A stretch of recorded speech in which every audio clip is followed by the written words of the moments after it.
All right. I asked if you wanted to see inappropriate mom or disgusting commie. You chose commie. Here we go. I know I don't wipe my ass and it stinks when I walk past you in public, but there is no reason for you guys to be making this face when I walk by. I see you doing that, and it makes me feel like shit.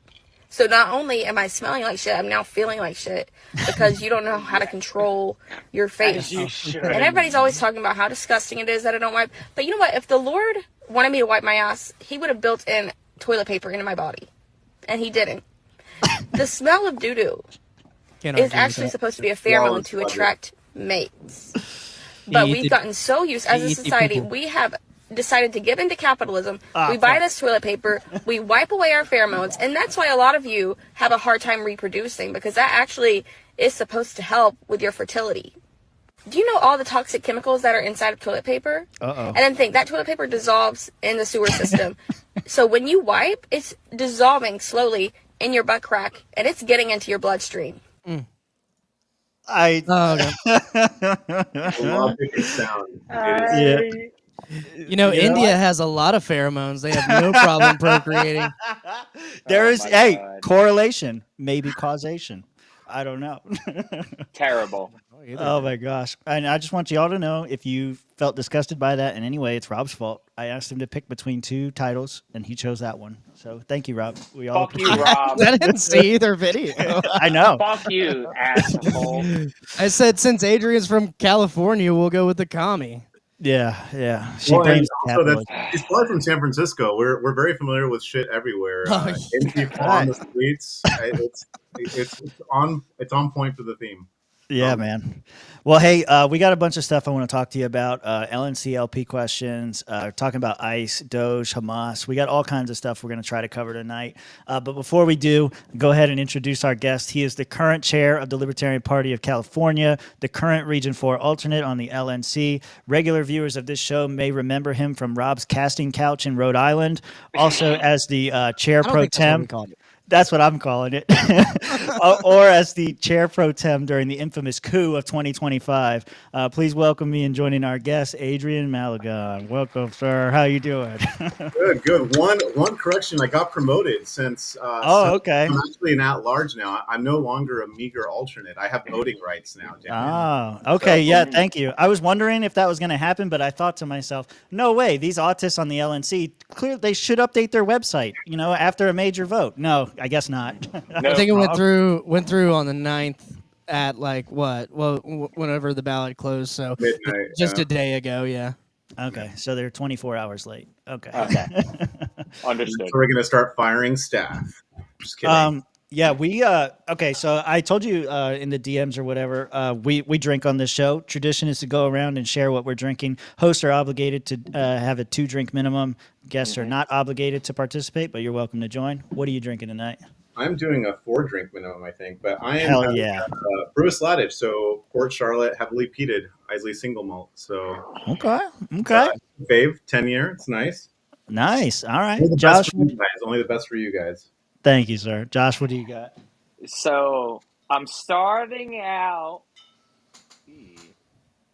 with a little throwback to Mitch with the Hipsterville. Okay.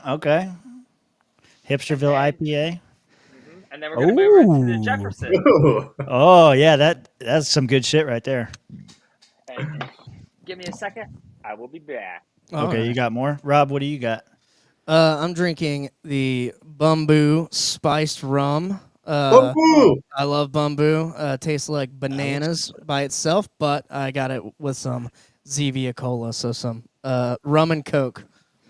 Okay, yeah, that looks good. I've never had Bumbu. You're gonna have to bring some of that. I think it's either Lil Wayne or Rick Ross's rum company. So one of that's those why black first, guys. Yeah. One of them. Yeah. But anyway, whoopsie. Yeah. There you go. Every time there's a racist joke, that's it. Whoopsie. I shouldn't even have it in my house. I don't know why. We broke them out way too early. Oh, man. Those of you who were on the after show last week. Yeah. It came through. We got him. Mr. President, we got him. Yeah, but it does taste really good. So bananas if you like your rum. Oh, you're talking about the rum again. I thought you were talking about the puppet. The puppet tastes like bananas. Can't confirm the puppet does not taste like bananas. Well, I'm drinking the swamp juice again. I got the Bacardi Limon with the sour grape and the Mountain Dew. Swamp juice is in effect. Adrian said that he's going to drink us under the table, so it's going to be a wild night, guys. We're going to have some fun. Before we do, look, we got you on after you were on Rob's casting couch. You know, I got the vibe from you that you were a chill guy. It's good. It's going to be a good time to talk to you. And then after we watch the every Sunday we do a member stream. And let me make sure that Ronan isn't bombing us right now. Okay, good. Every Sunday, there it goes. Already starting. Hey, what's up, Magoo? I'll come back to this. Every Sunday we do a member stream only, and Sundays just happen to be when the LNC has their meeting as well. I got you, Josh. Happens to do their meeting as well, and so we got to see the coup of 2025 live in action. And when you were chairing that meeting, I just want to say congratulations, good job. It was very entertaining. It was awesome. I don't remember exactly who said what, but there was at one moment somebody wanted to do something stupid, and you just said, "Well, that makes one of us." And at that moment, I think I finished my drink. It was very good. But no, it's been a good time. So I don't really know much about you outside of that. I know you met Josh and Rob, and I'm sure there's a lot of people here that really don't know a whole lot about you. So I just want you to give you a chance to kind of introduce yourself a little bit, how you got involved with the party, the caucus, all that stuff. And then I have some follow-up questions on that. Yeah, sure. So some of you just may know me as literally Brown Hitler. That's yes. usually for people. But so I have been, since I was registered to vote, when I turned 18, I thought all parties were kind of bullshit. So I just registered. Here in California, you can register as no political party, so no political preference. So I registered as NPP. So you know me. But anyway, so NPP the entire time, and because people introduced me to the Libertarian Party, and then there was a guy with a boot on his head and others drinking blood and stuff. And I'm like, yeah, that's not for me. Nice.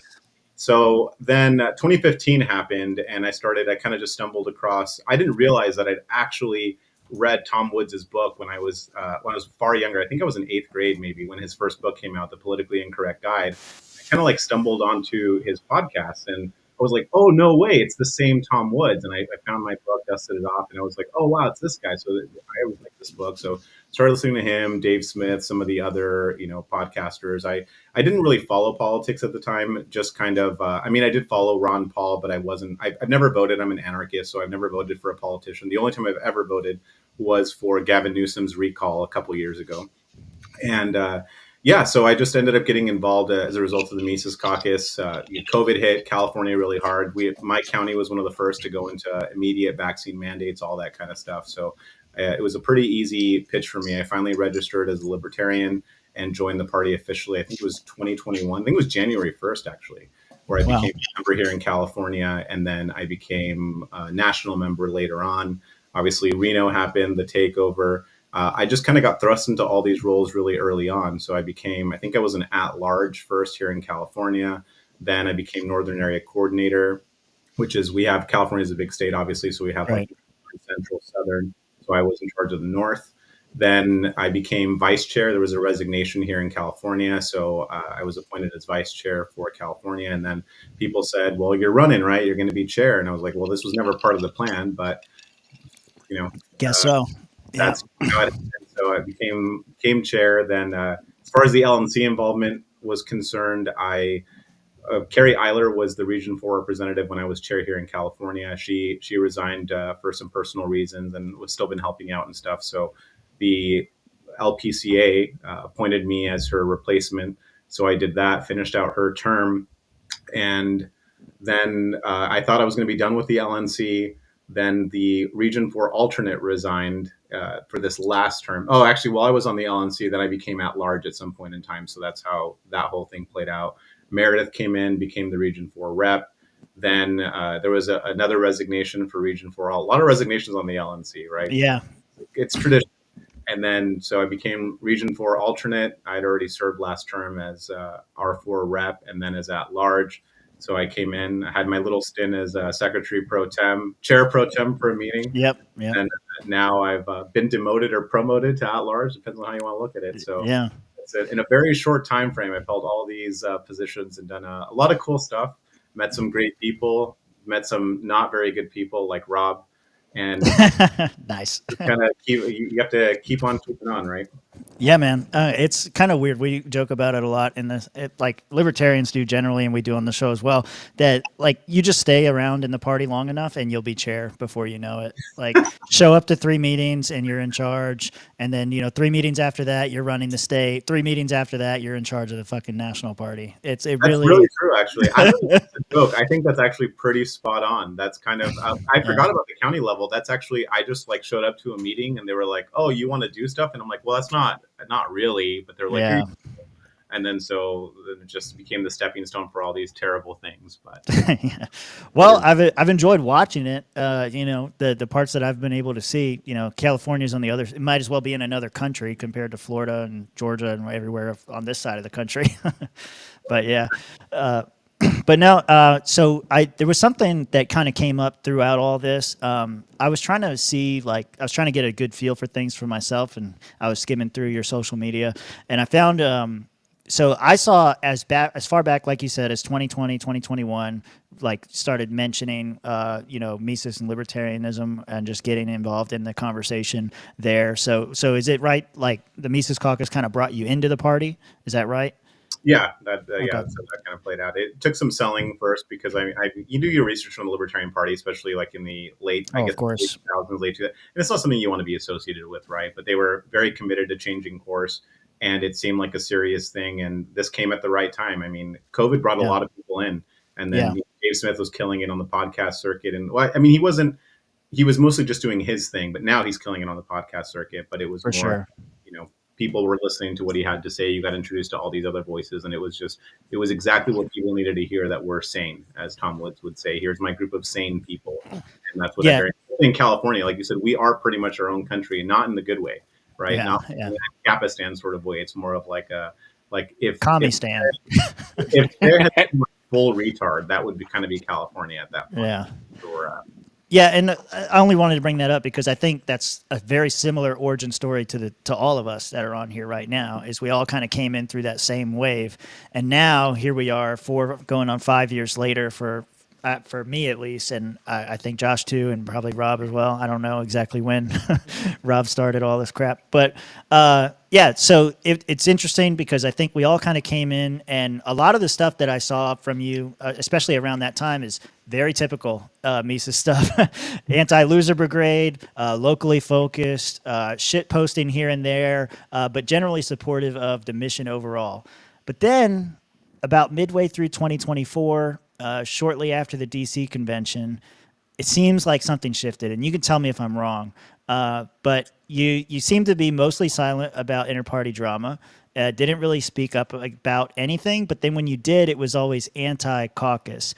And then we had the recent events that's what I really want to ask you about. But I just wanted to make sure I had the backstory right. Is that about right? Probably before 20. So I'd say tail end of 2023, early 2024 is where I started making a distinction between, what the caucus was as far as the mission and the vision of the caucus, and its, I'll say leadership in quotes, because I think it's been lacking for a long time. So that's kind of where people might get a little bit confused. I can make a distinction between, the Mises Caucus is not what it once was, in my opinion. And I think that anyone that's been paying attention or been a part of it for a while can kind of see it happen. And my mission and vision is still very much MC, but the leadership is very much lacking. There was a huge shift leading up to DC, and that's kind of where it was. All the predictions that I made early on, for those that remember, I didn't really want to, get the really muddy the water, I guess, before a convention. But I made a lot of predictions in private, and most of them have come to, I'd say 90% of my predictions have come to fruition since early January of 2024. They saw the right wall. What were the highlights of that? Because I didn't see them. Well, I mean, primarily that the Mises Caucus candidate, when Dave decided that he wasn't going to run for president, that was the beginning of the end. And there was never going to be, I mean, there are a lot of things that people just don't understand about the background with that. And it was that David decided long before it was announced that he wasn't running.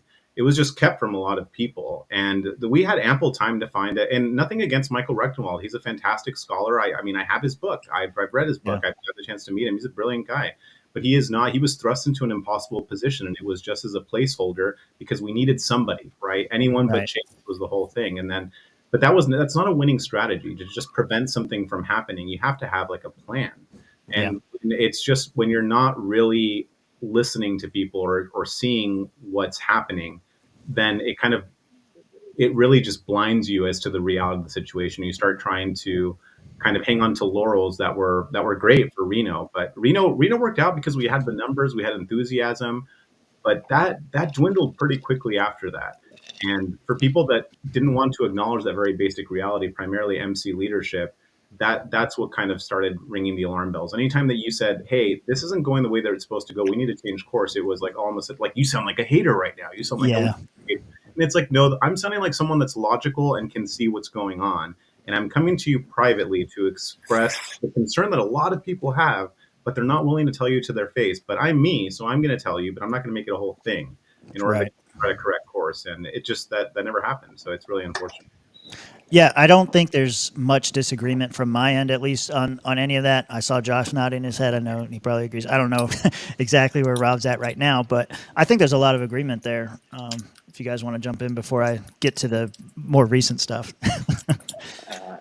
No, I mean, I agree with Adrian. I don't know the full story. I mean, I think there's some like personal issues that I have no idea about that could be like smoothed over like eventually with time.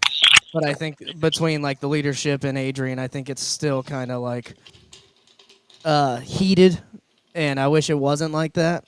Because like there's no line of communication between like the two sides anymore, and that's not good. But yeah, as far as like the background on everything, no, for sure.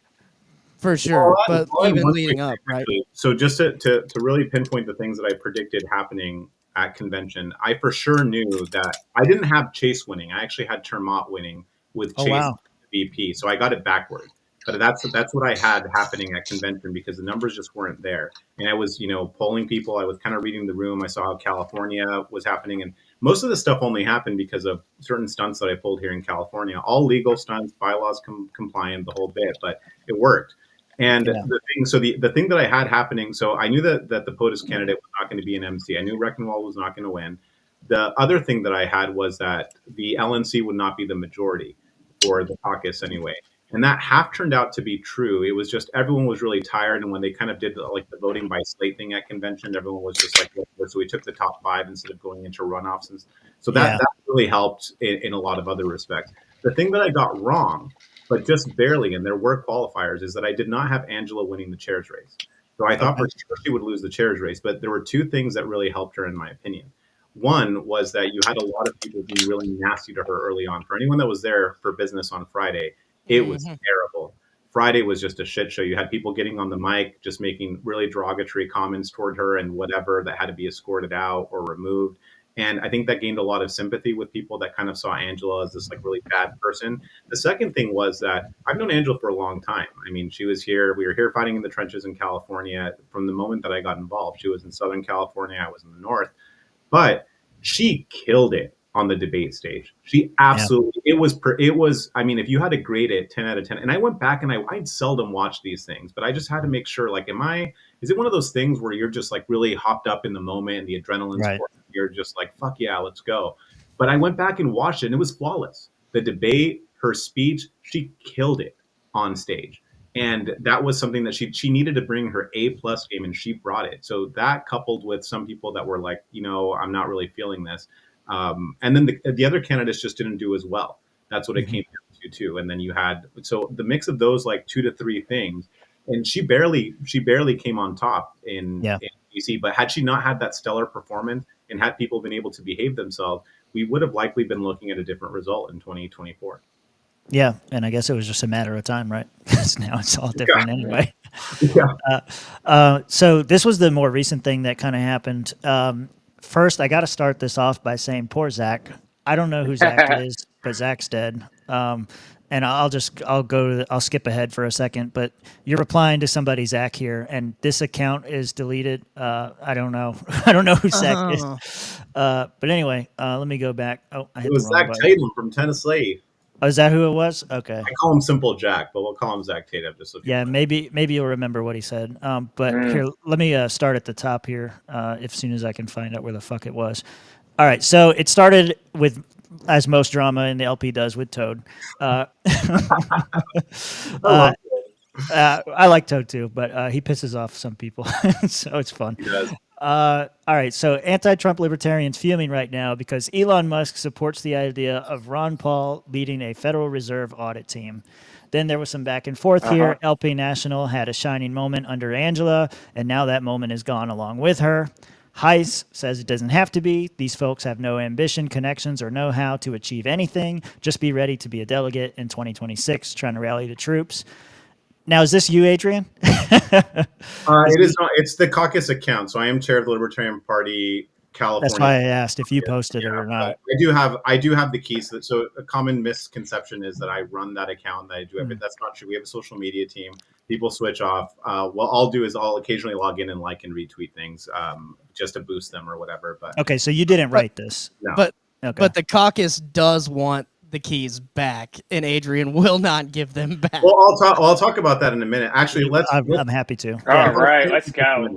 So here's one of the disconnects between MC National and so the California Mises Caucus is its own thing. I am the CEO of the Libertarian Party California Mises. That is how we're registered here in California with the FPPC. Okay, we have our own FPPC number. We have to file our own 460. We have an account that has to be registered. All that kind of stuff.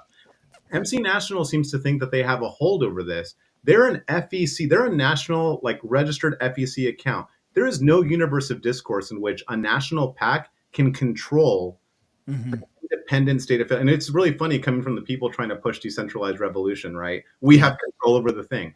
Now, I took over as CEO after Angela stepped down as CEO when she became LP chair. I've told them several times, like, I've tried to work with them. I've had meetings with them. I've tried to be very cordial about this whole thing. And they keep threatening me with these, like, lawsuits and stuff or whatever, like, this is ours. And I'm like, have at it. I came up with the entire recruiting platform, which is why California was so successful. I did all of these things. So I would love to see you go to court and try to defend a demand that you have, that I turn over state PAC assets, which you legally have no claim to and arguably are possibly illegal, but I'm not an attorney. I'm not an FEC attorney, so I don't know how any of that works. And that's completely separately registered, while also defending some, like, retarded state organizers agreement that you had people sign that you just made on legal because you were too stupid to get actual counsel to write. It's true. The thing isn't worth it. It's not even worth the paper. It would be more useful as toilet paper. If we ever have a shortage again, maybe I'll print some out. But so this is the property they're talking about. Anything under the California Mises Caucus property, yes. But it's not there. They actually legitimately asked me to turn over our bank accounts and stuff to them, and it's like, okay, that's wildly illegal. Are you guys retarded? Like, do you not? And I try to explain it to them in a non-Adrian way, by which I mean in a very polite, professional way. And then they just kept repeating themselves over and over again. At some point, I just had to say, you understand that your ask is retarded. Like, you have a better chance of, like, winning the law. Like, I'm not putting myself or others on the board here at risk because you're sitting in a corner and you're just, like, beating the drum and you're saying, I really, really, really want ice cream at 10 p.m. And I'm just supposed to give it to you, so you shut the fuck up. Now, so what about, like, how like the New Mexico affiliate of the Libertarian Party, when they disaffiliated, did the National Libertarian Party consume any of their assets or anything like that? So that was before my time on the LNC. I actually don't know, but there was a trademark infringement issue there at some point, like LP. Right. And then this is where the Michigan thing gets into it. So, like, if LP, like, all I could do is just change the name and then call it a day, except, again, I can't, because it's a registered FPPC PAC in California. I can't just call the SOS and say, hey guys, so we don't like them anymore, so we're going to change it to like the Hayek caucus or whatever. Like, that's not how that works. So at some point in time, I mean, right now, we've been very disconnected as California. I've insulated us and kept us from kind of all of the LNC bullshit and the Mises Caucus National stuff. At some point in time, we will probably, given everything that's happened and transpired over the last few weeks and arguably few months, I'll eventually have to just dissolve the PAC and then because you can't just rebrand. Like, that's not how it works. You have to dissolve the PAC, pay off any debts, do whatever. Not that we have any, but we'd have to like do everything above board. And then if I launch something new and if the same people wanted to be involved, then they could and all that stuff. But it's not just like, I want this, give it to me. There's a name. Like, I'm sorry, you didn't create the name Mises. Like, you used it, and that's great, but you did use it or borrow it from someone else. That's like not how any of how they think life works is not how life works. But it's because most of these people are unimpressive people that have never had real jobs or organizations.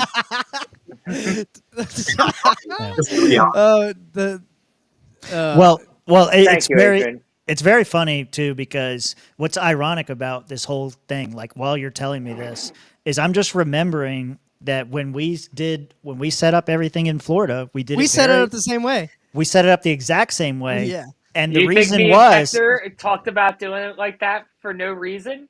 No, and here's the kicker. Well, Hector did it wrong too, by the way. Shut up. Here's the kicker. Shut up. All of this was under the advisement of Angela McArdle. There's your kicker. She was the one who talked to us, because we talked about the same thing. We were just like, we want to raise money. We want to make sure that we're not crossing any lines. How do we do that? And we talked to Angela, and her advice was to do the same thing that you did. Set up a PAC, set up some kind of organization or whatever in Florida and have the legal protections and do all these things. But it also gives you the autonomy. Like, that's the other end of the stick. And so it's just very funny listening to you tell that and like how it happened and the situation, because that's exactly what happened in Florida. And there's a very similar conversations were had where they said, yeah, just give us the stuff. And we said, nah, it's Florida. Just fuck around, find out. Like, no. Right. You don't understand how this works. And it's really funny because that's how, like, Angela started the PAC here when she was the Libertarian Party of Los Angeles County. And she was she was the first chair as far as like the FPPC is concerned for, LPCAMC, right? So we did it for the same reasons, and it gave us, and we were willing to work with it. But one of the first things that I did when I became chair, so it was shortly after Reno, was started doing a little bit of research. And again, I'm not an attorney in any capacity, but I was like, okay, so I see some people in some of our communications and stuff that probably shouldn't be here. So I removed all the national organizers from that, and everything was fine.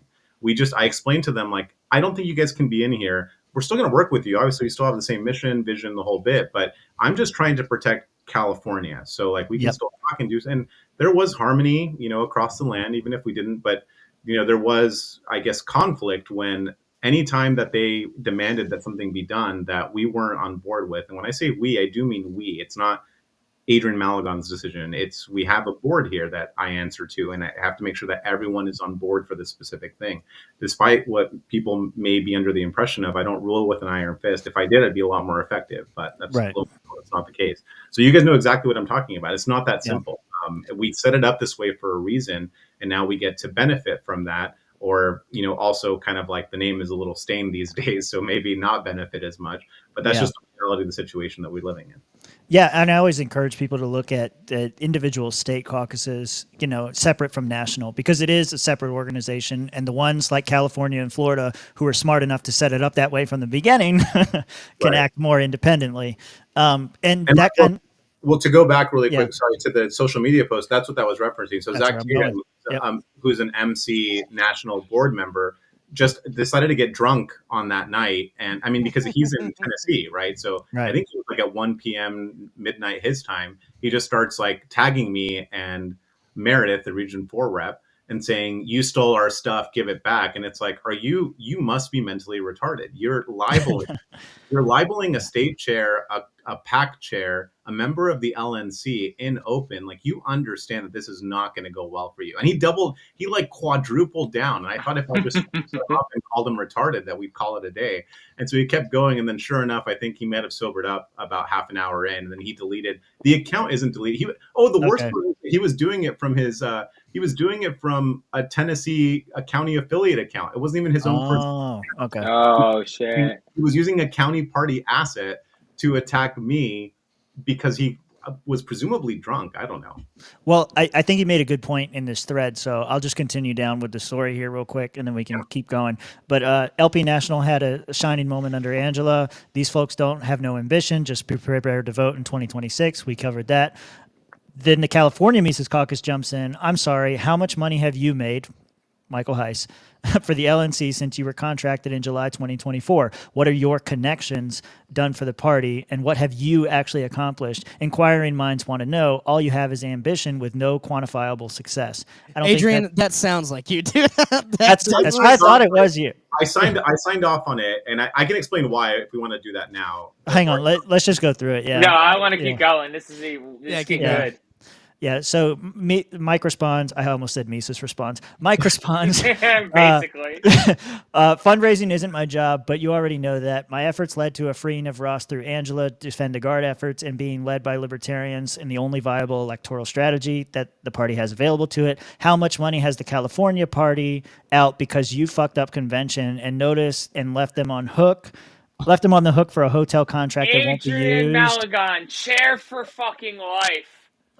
Well, yeah, and then like people see, like everyone assumes it's you. That's it. Right. But hang on, then You're just both awful. I love this post right here. So what's your job then? Remind us if you would. You helped freed Ross. Well, fuck, who hasn't at this point? Retarded people did retarded shit at the convention, and don't deflect from the fact that the LP found one leprechaun without a pot of gold. Shake my head. And this is pretty funny. I don't care who you are. That's pretty funny. I don't. I'm not technologically literate, so I wish I could take credit for the memes. I cannot take credit for any of that. I do sign off on some of this stuff where I give more. Well, you posted this, or no, you responded to this. Magic 8-Ball, am I retarded? It's a bowling ball. I can't take credit for the memes. I wish I could because those are really funny memes. I'd be lying if I didn't think that they were hilarious. So this was the post in question that got deleted. I don't know what it said, but what you said here from your account, I actually agree with. The only thing the Mises Caucus owns is mediocrity and failure. Zach, take your losses like a man and pay more attention to your wife, unless being with you is what's making her depressed to begin with. Jesus Christ, bro. That's savage. That was inside baseball knowledge, so I know, and this is why you don't poke the bear, man. Like my life is very private, but like when you are, I like Zach too. That's fucked. That was savage, bro. I don't know exactly what he said. It was something like keep giving us our stuff back or do whatever. But the reality is that, I mean, everything that was said on that account and what I replied to, it is valid. Like one of the things, I mean, we saw this. Anyone that was on that Sunday call, and I'm going to be very careful about speaking ill of an LNC contractor, but I will just say all the questions that were asked of him. Are you talking about the coup call? About Heiss. Yeah, about okay.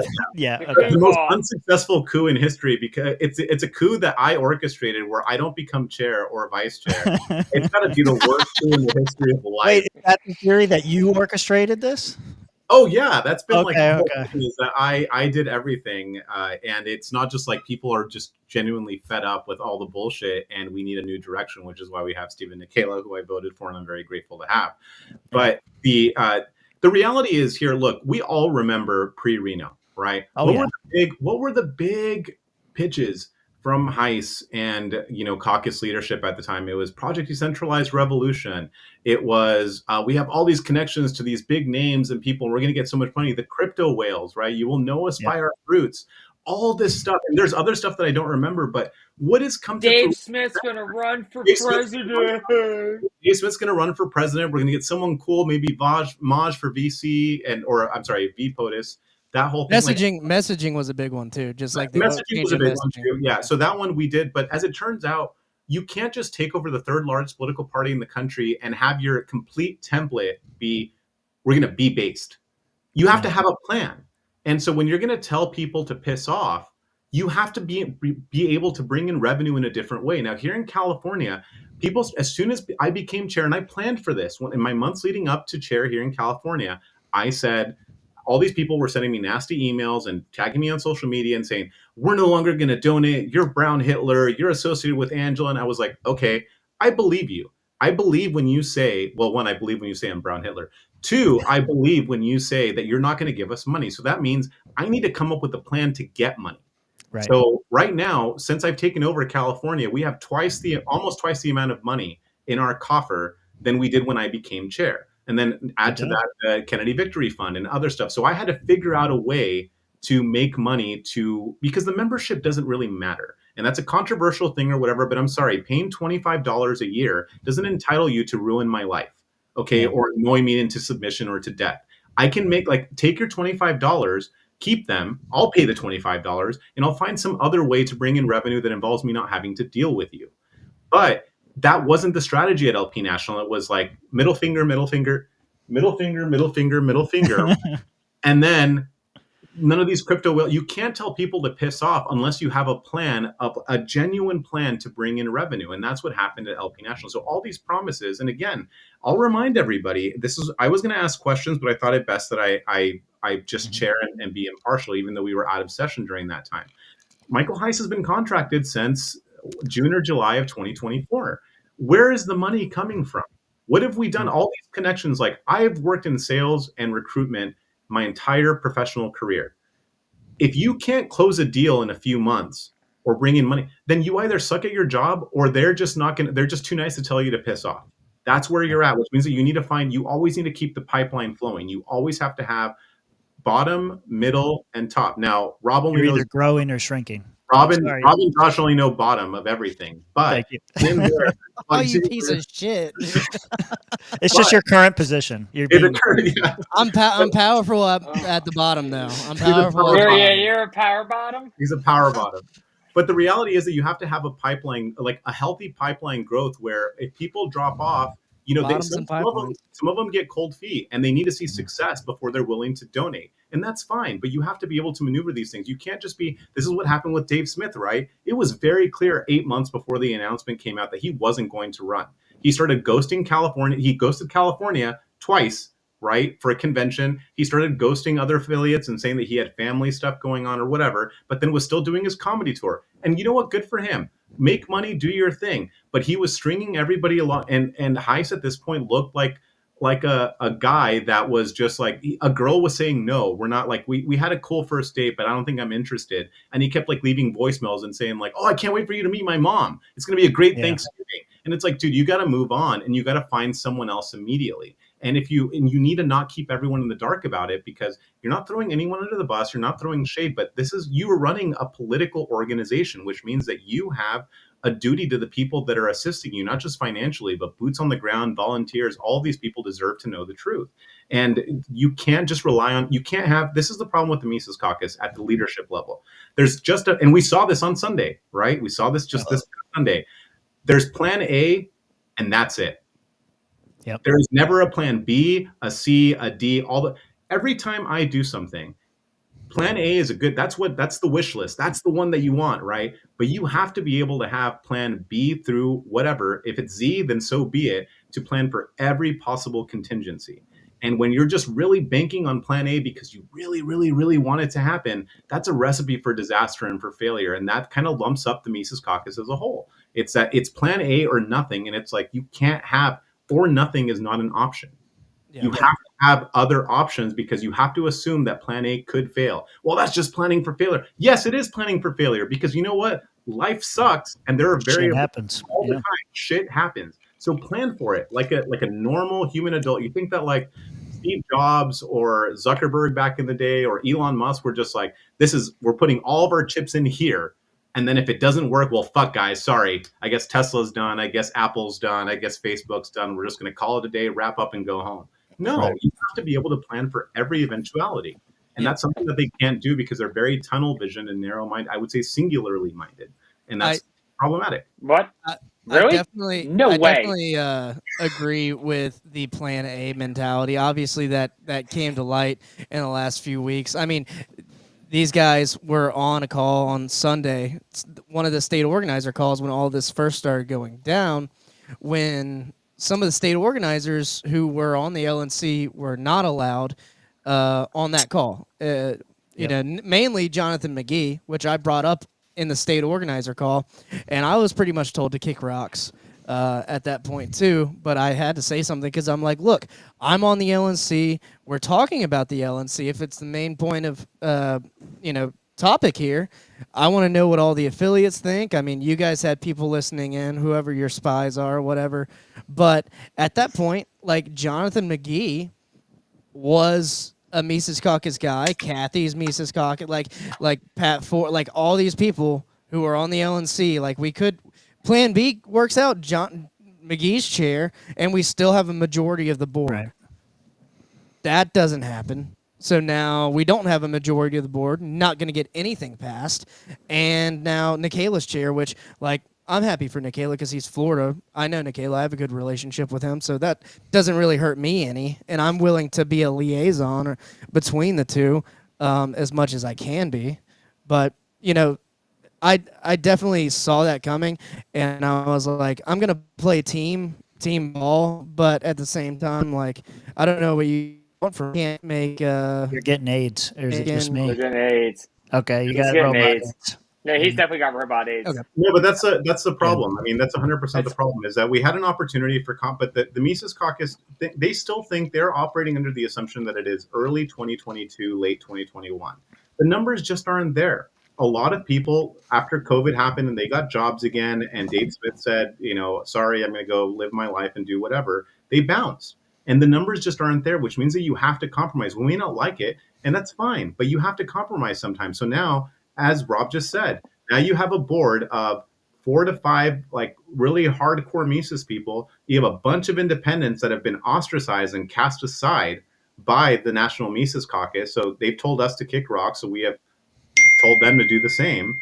And now, and then you have a couple of the quote unquote haters who are actually being reasonable and wanting to see, like, right now, it's not a matter of, it's really great to sit there and be able, I could give you guys a wish list of all the things that I think that we could accomplish, right? All across the board, and say, like, I can make it sound really pretty. I mean, I'm a salesman by trade. I recruit for a living. I can tell you all these things that you want to hear, but that's not where we're at right now. The LNC, everyone sees our financials. Everyone sees how far we've fallen from the tree. We need to, right now, it's endure and survive. To quote The Last of Us, right? It's endure and survive. That's where we're at right now. Later on, we can have delusions of grandeur and whatever once we get past the survival point. Once we survive, we can start talking about a ranch with cattle and being self-sustaining and whatever. But right now, it's getting past the fucking zombies and making sure that we just live to see another day.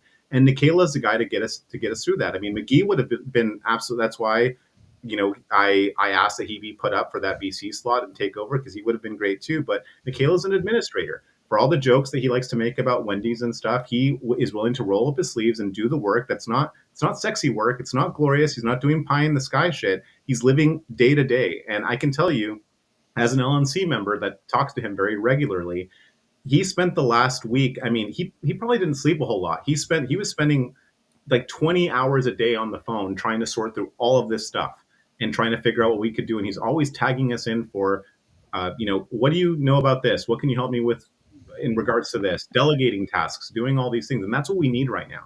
Someone that's going to be willing to take the reins, eat shit, and isn't going to produce amazing results through no fault of his own, but is going to get us through to see the next day. And that's where we're at. Let me ask you about that, because the next part of this questions I wanted to ask you was regarding Angela's reign as chair. Is what Nikola's doing now, do you perceive that as being any different than what Angela did? Because listening to Angela talk, like Dave Smith did some space a while back, and she was on there talking about it, and she said, I'm charging in, I'm fighting all these battles, and you guys are criticizing me because my socks are dirty and blah blah blah. Like, there was some quote that she had during that whole thing. It sounded like she was kind of doing the same sort of thing, trying to rally the troops and delegate and do things. Are you saying that's different? Is it the same, just a different person? Like, how do you reflect on Angela's term as chair? What are your thoughts about that? And then, like, how is it different than Nikola right now? Sure. So the difference is that, Angela was fighting a lot of battles, but they were battles that she arguably created on all these fronts. I mean, if you just go back in history and you look at some of the biggest wars were lost because the powerhouse was fighting too many battles on any given front. I mean, I'll use a funny analogy. I mean, that's why Hitler lost, right? You can't fight Russia and the U.S. in the same battle on different fronts. It's not going to be. That's not going to be Not in winter. Don't go in there in winter. So that's problematic. Napoleon made the same mistake, right? We see this throughout history where empires collapse for this reason. And a lot of these issues, and yeah, a lot of the criticisms that she got were very foolish and silly and whatever, right? But they kind of had a basis in something that was real. Now it's really hard to take them seriously when they're just so egregiously stupid.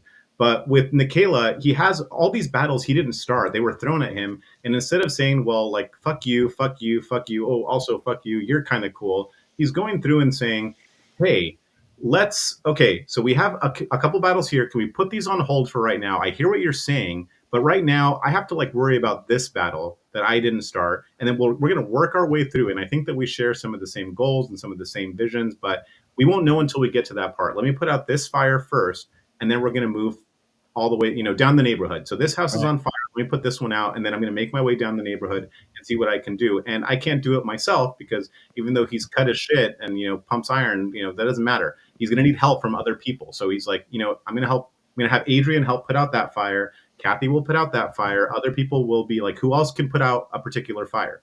That's the difference between how they're kind of how Angela operated for, a term and a half or a term and a quarter, I guess.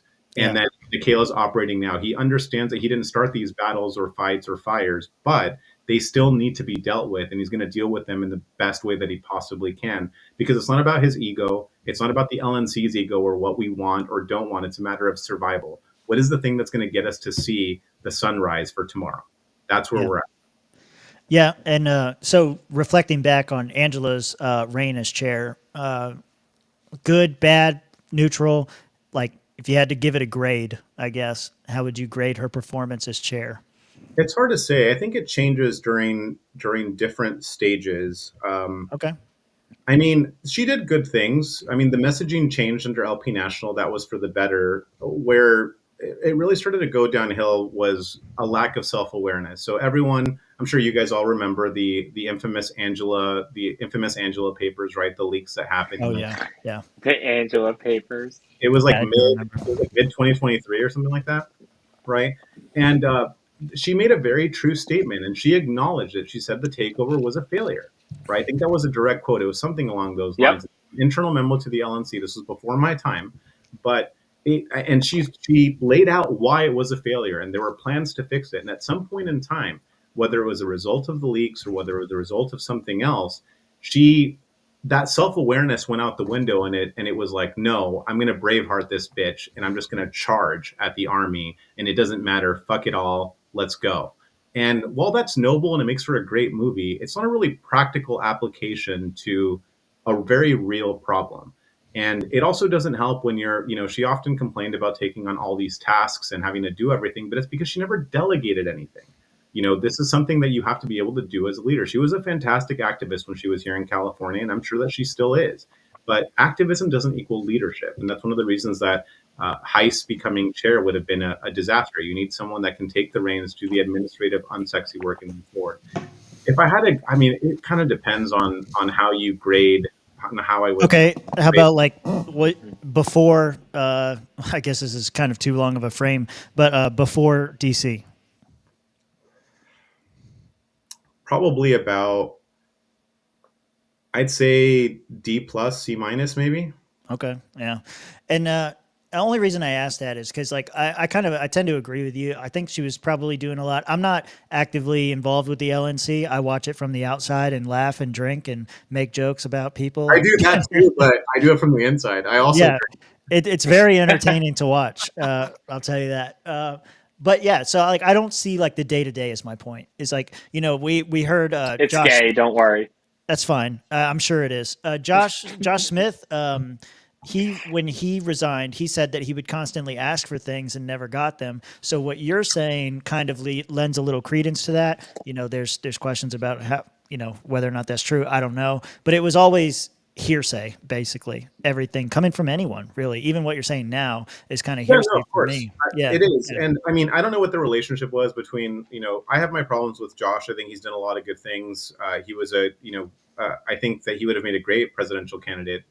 People will probably be shocked for me to say that, but you want someone that can deliver a message and be eloquent about specific things. You don't want someone. We're never going to win. So there's nothing cringier than someone going up and saying, "When I'm president, I'm going to do this." It's like, dude, we cringe at that when it's the guy that's like polling at 3% in the Republican primary or the Democratic primary. It's even more cringe. Like, they statistically still have an opportunity to win. You're not going to win. So it's about messaging and putting your best foot forward. So that's where arguably I could make the case that he would have been the ideal choice for POTUS candidate for the LP. Is that who you like? If you had your way, the candidates that announced in DC or whatever, who would you have chosen? Would it have been Josh? Out of the announced candidates, I probably would have preferred Josh. Toad's going to be so mad at you. Well, what's funny, the thing about Toad too is that he had the opportunity to run a semi just not funny campaign if he would have, because the kid is based. He's good, and when he wants to be like serious, he can be, and he's not a dummy. I mean, he's retarded, but he's not a dummy. So he could have done that thing. But I mean, he wasn't taking it seriously from the get-go. And that's part of the problem here, is that Josh Smith took it seriously for whatever, whether you like him or not. He did. And I mean, that would have been beneficial. And I don't know what happened between him and Angela. I've heard both sides of the story, and I've experienced the negatives, if you want to say, of each person at different times. So I can say that the truth is somewhere in the middle, right? Where I'm sure that she didn't want to give him things and that he asked for them. But Josh has also never retained it, but he's quit everything he's ever done with the LP, which is also fair because he has a large family. He has a job. This is a demanding, thankless, terrible position to be in. Whether you're chair, whether you're on the LNC, Vincent can attest to that. It doesn't really matter. It sucks. And you have to deal with autism. You have to deal with everyone that, even the people that like you will criticize you on a regular basis. The people that hate you will really criticize you on a regular basis. It's a really thankless job. And people always think that everyone's vying for power. Everyone thinks that this, I don't know if you guys have ever watched House of Cards or Veep or whatever. Sure, yeah. It makes sense. But people that work within the LP really think that this is like House of Cards shit. That they're all playing 4D chess or whatever. In actuality, it's Veep. Because it's such a clusterfuck of shit that you really can't unravel at any given time. And it's such a joke that people don't fully understand. It always makes me laugh when people are like, Adrian's doing this for a power play. I'm like, what power? What is there in this unpaid position where everyone... So much power, dude. There's so much power. There's so much power, I guess. You know what the power is? You can make 1,000 retards with one tweet. You have that power. That's pretty good. That's pretty good. If a true thing has ever been said, Tim just nailed it. It was, you can make 1,000 retards with a single tweet. I'm gonna use a quote. I think I could do something. Go for it, man. If that was in a multiple choice question of 3 other superpowers, you would definitely think about picking that superpower, depending on what the others were. Depending on what the others were, for sure. Yeah, I gotta hear the other 3 first. Yeah. Well, here I have a question. It's from your favorite viewer, The Boat. He wants to know, has Adrian and Karen Ann resolved any differences? Ooh, that's an interesting question. Oh, yeah, that is an interesting question. Damn. All right. Well, hold on. Wait. Yeah, we need another drink there. And that was from... Oh, okay. All right. Cheers. All right, Boat. Your question's about to be answered. So I would say that we're civil. We're in a professional setting. We're serving on a board.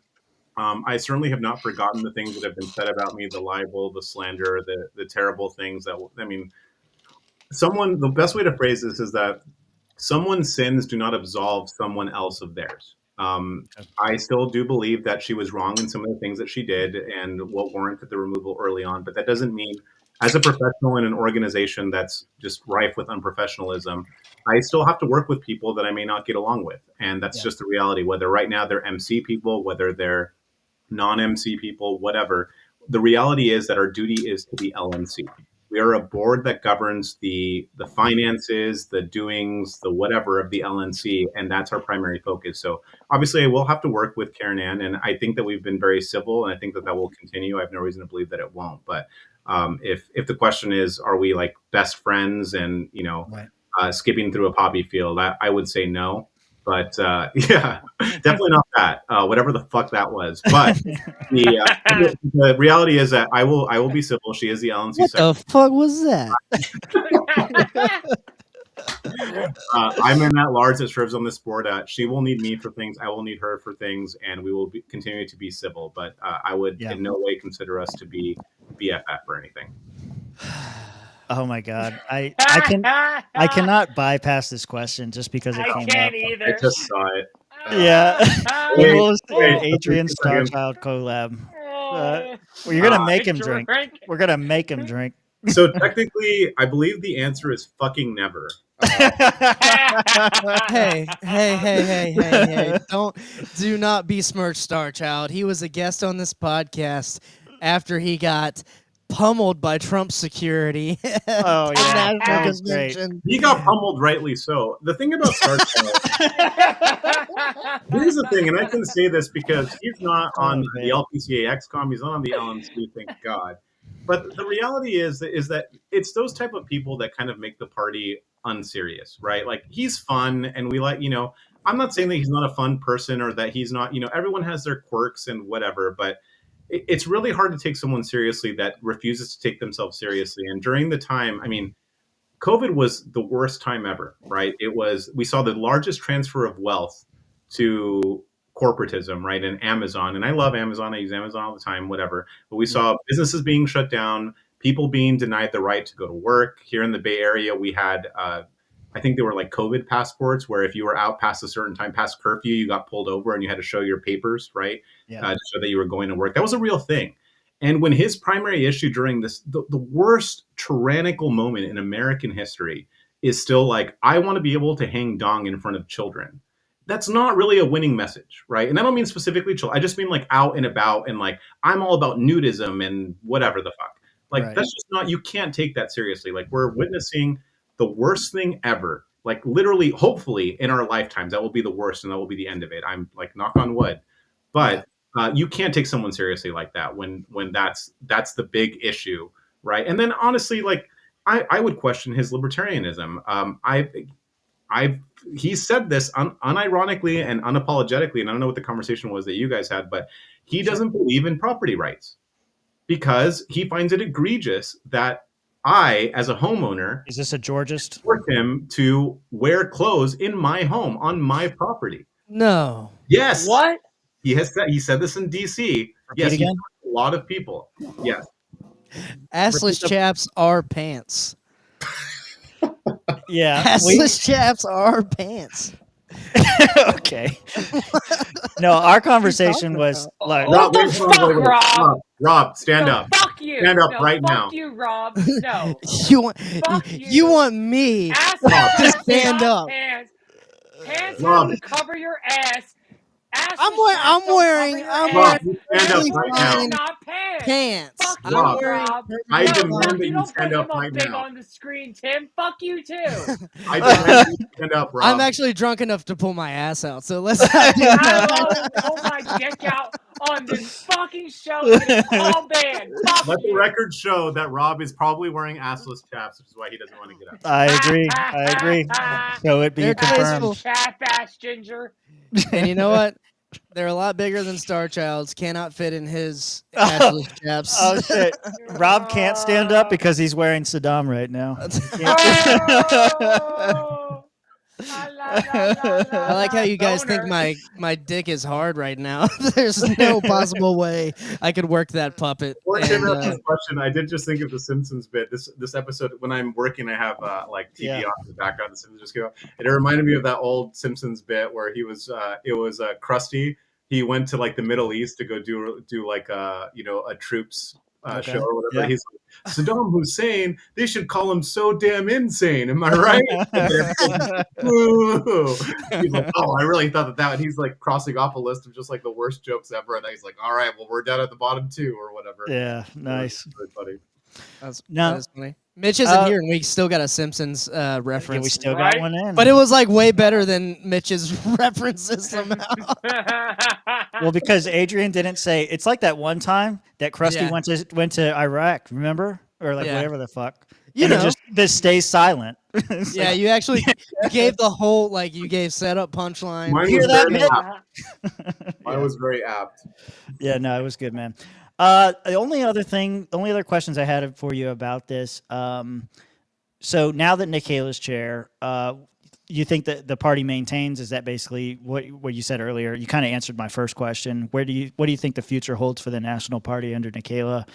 I think you kind of answered that. Just kind of maintains its current position, survives until the next stage. Well, I don't think it maintains its current position. I think we do have to do better. I mean, we were literally months away from bankruptcy. From anyone that was paying attention to the financial statements that were public, like legitimately, the only thing keeping us afloat right now is the joint fundraising committee with the shit fund, right?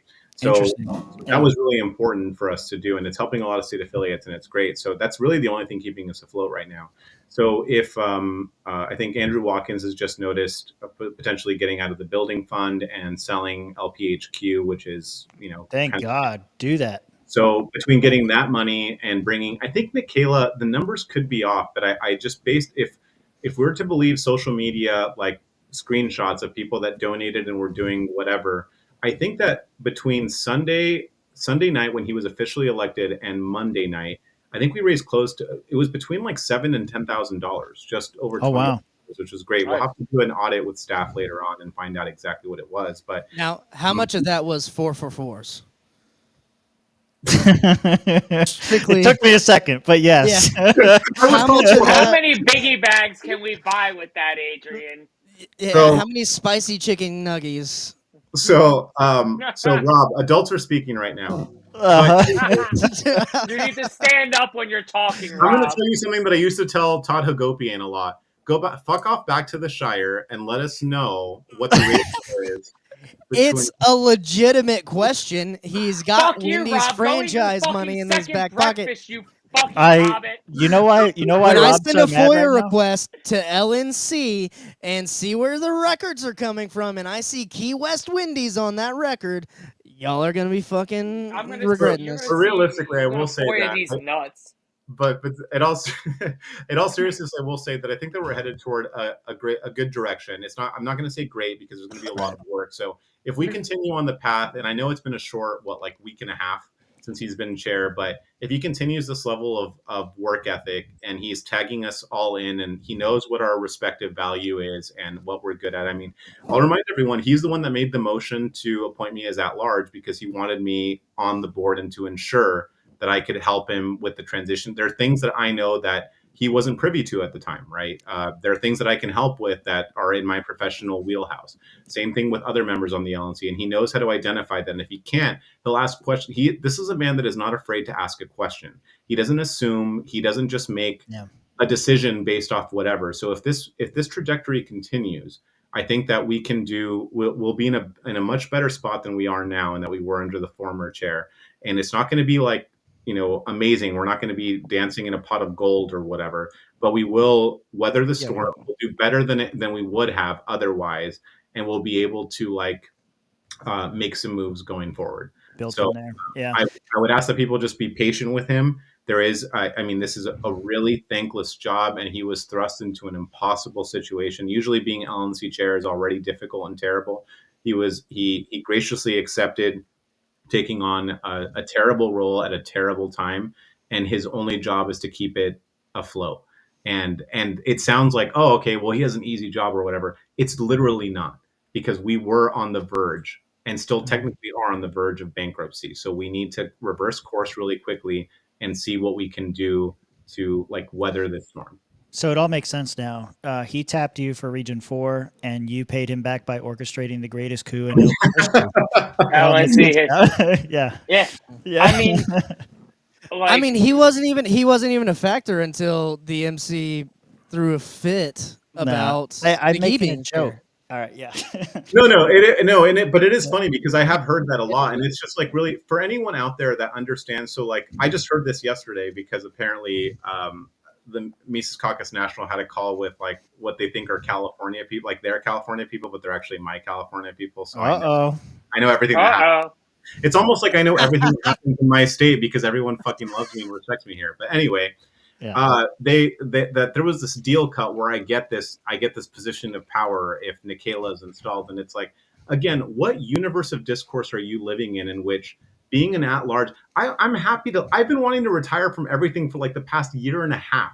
I'm staying on at the request of others, and I'll tell you all the same thing I told Nikayla behind closed doors, and I've told the LNC. If at any point in time I'm no longer needed or wanted, I will gracefully bow out. If I ever resign prior to the end of this term, I will gracefully bow out because I only want to be here if I'm needed or wanted. If someone else can do what I do better, go with God, man. That means that I get to go take up some more contracting gigs. I get to make more money. I get to spend more time with my girlfriend. I get to read some books that I've been fucking piling up. This is just one shelf of like 5 I have downstairs. And I have just like a pile stacked this high of books that I purchased and haven't been able to read. I have things that I want to do. So that's fine. So if I'm no longer necessary or needed, but I told them I'm committed to ensuring the fiduciary stability and the existence of the LNC.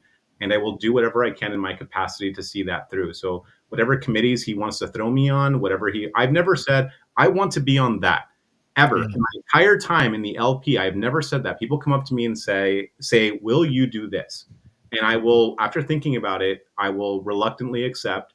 And then if I'm going to take the reins on something, I'm going to fucking do it right. Because if I'm going to, it's going to be my name on that thing will be done right at the point. And, if at any point in time, it's not, and as proof, I'll give you guys proof of this. So Vincent, this was before his time, but there was a big hullabaloo when I resigned as COC chair under McArdle. There's a reason for that. There was no longer chair of the COC. Yes. I was no longer chair for COC because I knew that Vincent really wanted the COC and I wasn't going to say nice. But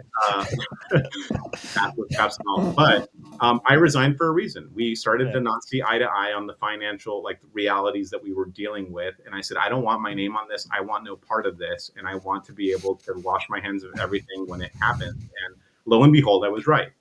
At convention, while it was great, I mean, it was awesome that Trump was there. It was awesome that Bobby Kennedy and Nicole Shanahan were there. I mean, it was an amazing event, but it came at a terrible, terrible price. And it's one that I try to warn about. There are bills that were never paid, that were promised to be paid. It's almost like, I don't know, you should collect payment before a service is rendered. I wonder who came up with this brilliant idea. It definitely wasn't me, but I was committed to that idea. So should there ever be a time that I no longer serve my purpose on the board for whatever the chair, I think that whether or not you, whoever the chair is, if you no longer align with their vision in any capacity, I know that some LNC members will disagree with this. Other people may disagree with this. My role is not to be an obstructionist and be like, oh, I got you, man. Like, I'm going to be that pain in the ass because I'm a chair of California. I've had that happen. And it's really just gay and retarded. It's really just unproductive. If you don't align with my vision, see yourself out and throw someone in there so that my failures are my own. If that's going to be the case, then I can't say, well, I had this one obstructionist or I had these two people that were in the minority or whatever. Let me fail on my own. And then you can point and laugh at me later. But don't be a pain in the ass in real time because it's really detrimental and it's not really helping. You're not obstructing anything. You're just being a huge pain in the ass. And you're pissing a lot of people off that maybe would have sided with you if you had some sort of actual tangible argument, but instead are now put off by your retardation. Yeah. So I was going to ask you what you think some good qualities in a chair would be for the next chair. I think you've kind of laid that out just through the conversation. It's me. Yeah. Anyone that's not me is not going to be kidding. Leading the witness is not the correct thing, but that's what you're doing here. Because that was going to be my last question for you on it was, are you going to run for chair of the LNC? Oh, absolutely not. There is no amount of But what if everybody asked you to? There is no amount of fake gold in Heiss's imaginary pot that would make me take that role. I still think Heiss. Give Heiss to the end of his contract. I think he still will pull through on some of that shit, dude.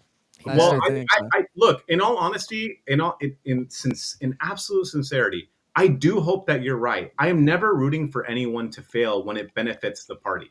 That's just the reality. I don't care who they are. If it benefits I represent the entity known as the Libertarian National Committee. If that person, whether I like them or not, whether I have my personal differences, it's almost like being a professional is something that can be done by people, right? So I honestly, I hope to God that Vincent's right and he can deliver on some of this stuff and that he's willing to do it, because that's beneficial for the party. It makes him look good. He can take his victory laps and do whatever, but it helps the party, and that's the most important thing. I mean, at the end of the day, like I have absolutely no desire to do anything past finish my terms all the way across the board, and then just like go off into the sunset and do my own thing. Maybe I've considered like working at other nonprofits to like actually solidify some sort of change or do something in a voluntary capacity. So my voluntary efforts would be, tailored elsewhere or whatever. But I never know. One of my favorite lines from Men in Black is when Tommy Lee Jones, so Agent K and Agent J are sitting at the bench, right? And Agent J, well, not Agent J yet, but it's just like whatever his name is. Yeah. He just found out that aliens exist, right? He's trying to recruit them, and he's like, 500 years ago, we knew the Earth was flat, and he gives him this whole speech, and he's like, and 5 minutes ago, you knew we were alone on this planet. Imagine what you'll know tomorrow. And that's kind of how I like to live my life. Not because of that quote, but I think it's very true. It's kind of with the old adage of like, you make a plan and God laughs, right? Yeah. So, I mean, I have no desire to run. I want to finish my terms, leave on whatever note, whether it's high. I mean, here in California, it would be a high note. I did what I set out to do. I would leave this party in a better place than how I found it, which is great. The LNC, I'm not sure I could say the same thing, but I'm going to at least try to reverse course and do what I can here. If there is enough appetite for me, I'm a recruiter and a salesman. I would consider anything, but you would have a better chance of winning like the jackpot than me for chair. So yeah, willingly. Yeah. All right, so I'll wrap up the LNC stuff with a question here from Cheddar Cheese. Abstract, but what is the core purpose of the NLP? I looked up NLP. It said neuro-linguistic programming. I know that's not what you meant. You meant the National Party, but that's the LNC. What do you think the core purpose of the LNC is? This is a big debate people have, whether it should be candidates, messaging, whatever. Right. I mean, I personally, I think, and I don't speak for the LNC, I will preface this and say, I just don't think that candidates matter that a lot. I just really don't. Right now, somewhere, Joe Hanoush is shitting a brick. I'll give you an example. Here in California, everyone knows Aaron Starr. For better or for worse, whether you like him or not, he's one of mine here in California. He's down in Oxnard. He is currently a sitting council member in Oxnard, California. He is our highest ranking libertarian official in the state of California. He won, he failed his first, second, third, fourth, fifth time. He won on his sixth. And when it came to, I asked him, what resources can I provide you? What can I do for you? What do you need from me? And he just said, I'll let you know. I checked in with him every couple of weeks to make sure that he had everything that he needed. I have never seen someone work their ass off like that man. He knocked every door of his constituency. He hand wrote notes. He had people calling and leaving him voicemails, of which I heard a few, and I think Rob did too, if he was not that hungover for that meeting in Rhode Island, where he told us that like people were calling him and saying like, "Oh, I saw signs in my neighborhood, and I want one. Like, you stand for something I believe in, right?" He got no financial assistance from the party. I threw a couple of volunteers his way, but he wanted to do everything himself, because he believed in himself and doing the thing that he needed to do because he knew. You don't need the LP for that. He's living proof. He is the highest ranking elected libertarian in California. Now, where you get into this problem is that you have these candidates across the country that think that they're entitled to support. Like, hey, Josh, thank you for running. You're running your name on a ballot and you're not doing anything. I'm not, like, I'm just using it as an example. No, that's a very apt. Right. No, this is very apt. Keep going. I'm like, yes. Adrian, oh shit! I feel like I just stepped into a bloody minefield that I shouldn't have. But no, like, do you see the sign behind him? Point at that sign, Josh. Oh fuck! Right. Keep going. Keep going. All right, I'm gonna continue with my analogy. I'm gonna continue. Adrian, I'm listening. My heart is for you. But here, and I just want to be clear. I've never heard Habakkuk say this, so this is just this actually kind of worked out really well. So it's like if he were just like, I'm not winning, or I didn't win because the party didn't support me, and it's just like a very broad, bland way to say like, I suck at life. I wrote my name on a piece of paper, and now I'm blaming my failures on other people. And this is what happens in the LP all the fucking time, and it needs to stop.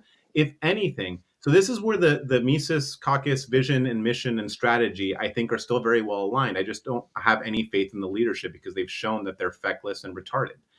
Here we have, like, we should still be able to control. If libertarians voted in a block, we could get concessions by whatever party was willing to give them.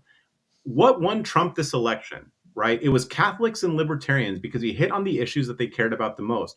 And you can check state by state, the swing ones, the pivotal ones. Trump won because of Catholics and because of libertarians. And it's because he came to our convention. He told Catholics he was going to be hard on abortion and stop having the DOJ prosecute them for going to fucking Latin mass, which I go to, by the way.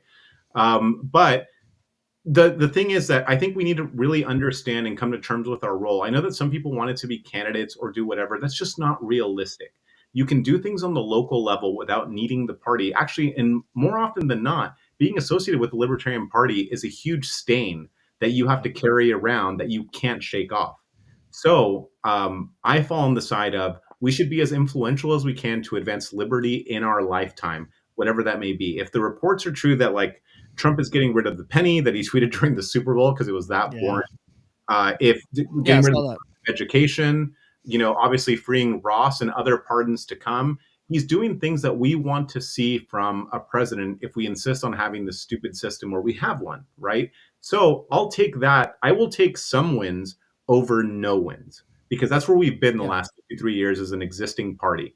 0 wins. Now we have a few. And that's good. And I'll take that. And I think that we should continue to capitalize on that. And this whole like libertarian purity test, like I know that it makes certain people, I won't name names, but I will say that it makes certain libertarians feel really good about themselves to sit in their basement talking about how great and how they're the purest libertarian to ever live. And I'm sure that makes them feel really good when their mom brings them down like pizza rolls and tells them that the show is on.